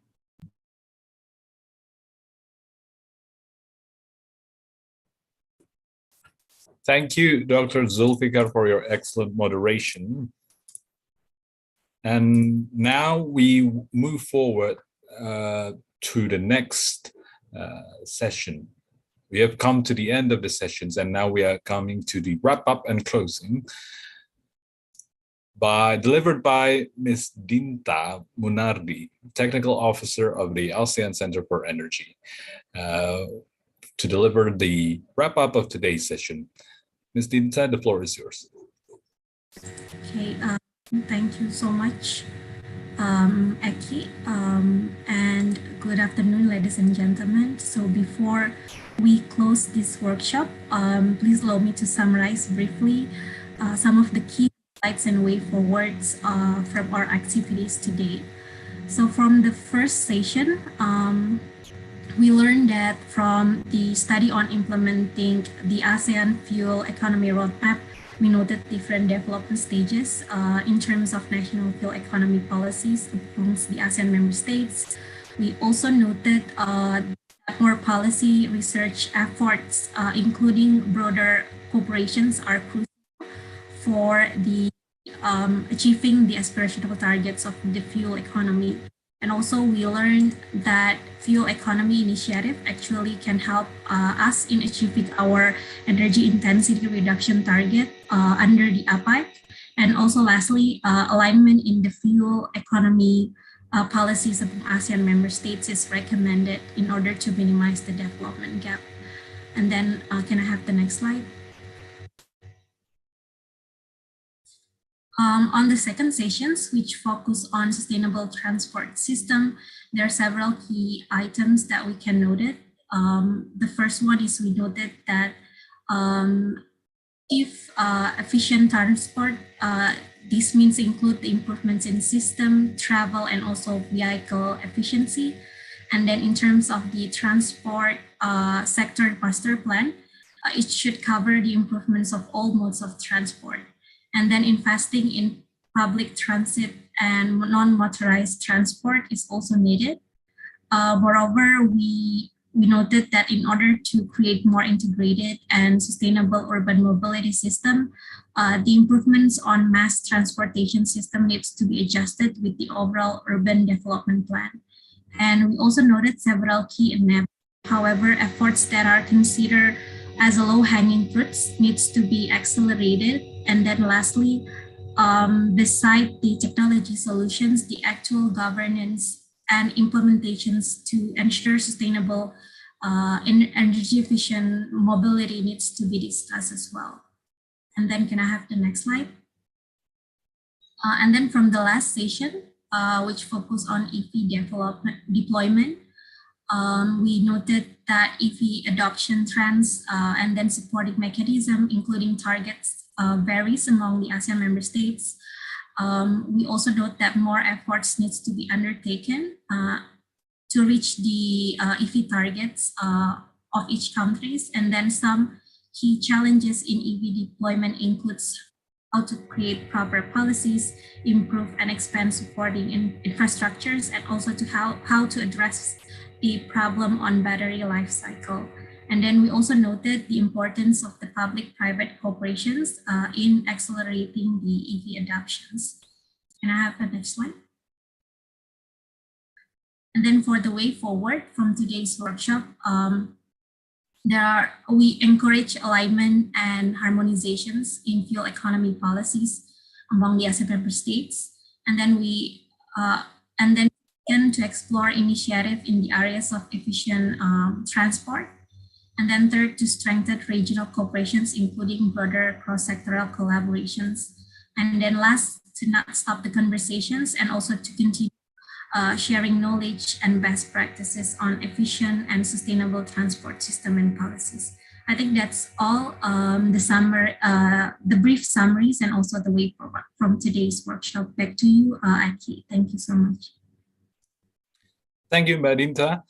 Ladies and gentlemen, as we are nearing the end of our workshop, let us hear some parting words from our hosts and chair. First, we will provide the time to Dr. Nuki Agiautama, Executive Director of ASEAN Center for Energy. Dr. Nuki, please. Yes, thank you, Eki. I think it's very interesting discussion that we had today. Now it's coming to the end. And we hear a lot of interesting inside thought, updates on these member state activities, as well as others lesson learned from beyond Southeast Asia.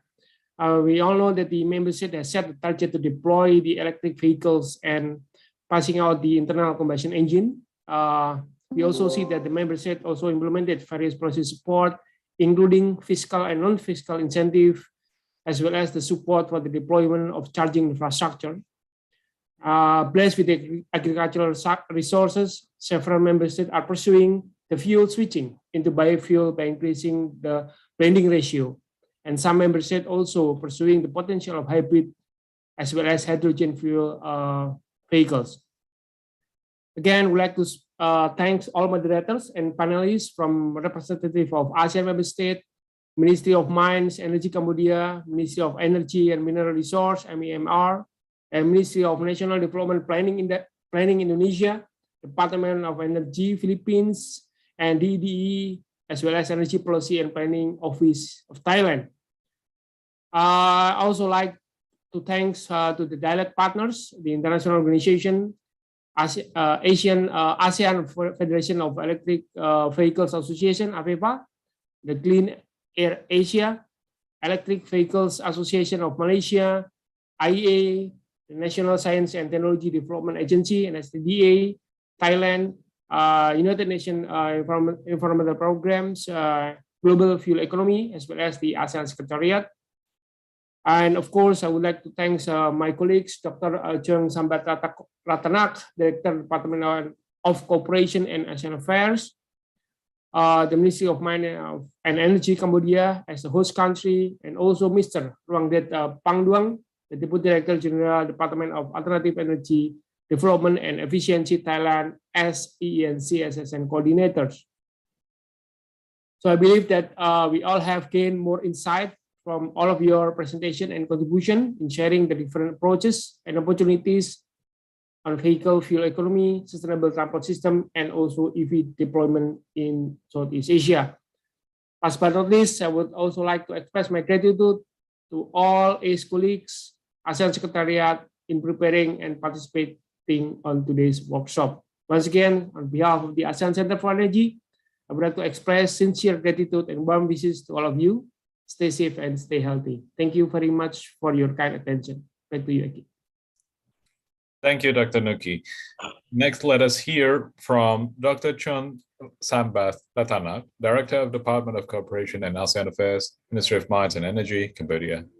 The floor is yours, Dr. Ratanak. Thank you, Mr. MC.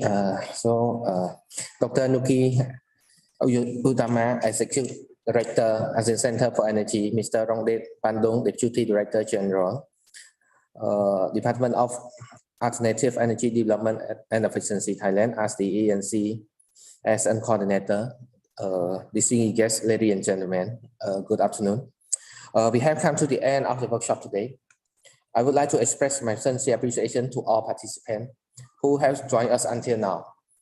In particular to our eminent speaker, who have shared their valuable knowledge and experience on a number of relevant topics to the energy efficiency and conservation in the transport sector, as I have indicated during my opening remark. I believe that today we have all enjoyed the benefit from a greater understanding of the vision, trend, challenge, and opportunity of this transition. We have learned how the countries around the world, including ASEAN, in promoting and managing their transport plan and systems through competitive mechanism and creativity, as well as the vision from the private sector and policymakers from the sector. With that, how we can attract more investment, financing, research and technology support, as well as digitalization to enable a reduction of pollution and maximizing of the electric vehicle efficiency and utilization. We have seen how different countries are promoting energy efficiency and coming up with a plan to transit away by their policy and shift to the new design and replacement. We have discussed the role of the different fuel and how electric vehicle could support the energy transition, such as ecological friendly fuel in the transport sector. I believe that this experience could guide the country in the region, including Cambodia, to accelerate this transition. Cambodia will also keep track and take all these values occasion, and we will continue design our transport strategy in the future. We thank all the speakers here. As we draw to the end, I wish that we can keep up this momentum and all the events can be organized in the future involved in the region to for the deeper discussion on the transport sector. And last but not least, I wish to express my gratitude to our partner and co-organizer, the ASEAN Center for Energy, who has worked closely with MME in designing and arranging this workshop. And I would like to thank once again to all participants and expert speakers from your active interaction in making this event a great success. Thank you very much. Thank you very much, Dr. Ratana. Next, we welcome Mr. Panduang, Deputy Director General of Department of Alternative Energy Development and Efficiency, Thailand, to deliver your closing remarks. Thank you. And Dr. Shon Sombatratanak, Director of Department of Cooperation and ASEAN Affairs, Ministry of Mines and Energy, Cambodia. Dr. Nuki Ajaya Uttama, Executive Director of ASEAN Center for Energy. Distinguished Asian member participants, good afternoon to you all from Thailand again. On behalf of Dr. Pasert Sinsuk Pasert, the Director General of DEDE, I'm glad, pleasure to deliver a closing remark for the ASEAN workshop on energy efficiency and conservation in transport sector. I would like to thank Ministry of Mines and Energy of Cambodia, the host country, and the ASEAN Center for Energy for organizing this event. And also thank you all valuable moderator and panelists and participants for your strongly support the activity of energy efficiency and conservation subsector network. Ladies and gentlemen, we have lessons learned from all speakers for development of vehicle fuel economy, transport system, and electric vehicle deployment. I think we have a fruitful discussion in this afternoon. I wish that we can continue to enhance our cooperation on transport in achieve our aspiration energy efficiency target of reducing energy intensity 32% by 2025 under APAEC Phase II or beyond toward carbon neutrality in the future. Thank you very much. I wish you all stay safe. Thank you. Thank you, Mr. Panduang. Our esteemed ASEAN EE&C focal points, moderators, panelists, and participants, we have arrived at the end of our workshop. I'm sure that we have all gained more insights to better align and improve our regional EE&C efforts at the transport sector. With that being said, thank you for your attendance today. We look forward to sharing more ideas with all of you in our future events. Stay safe and healthy until we meet again. Thank you.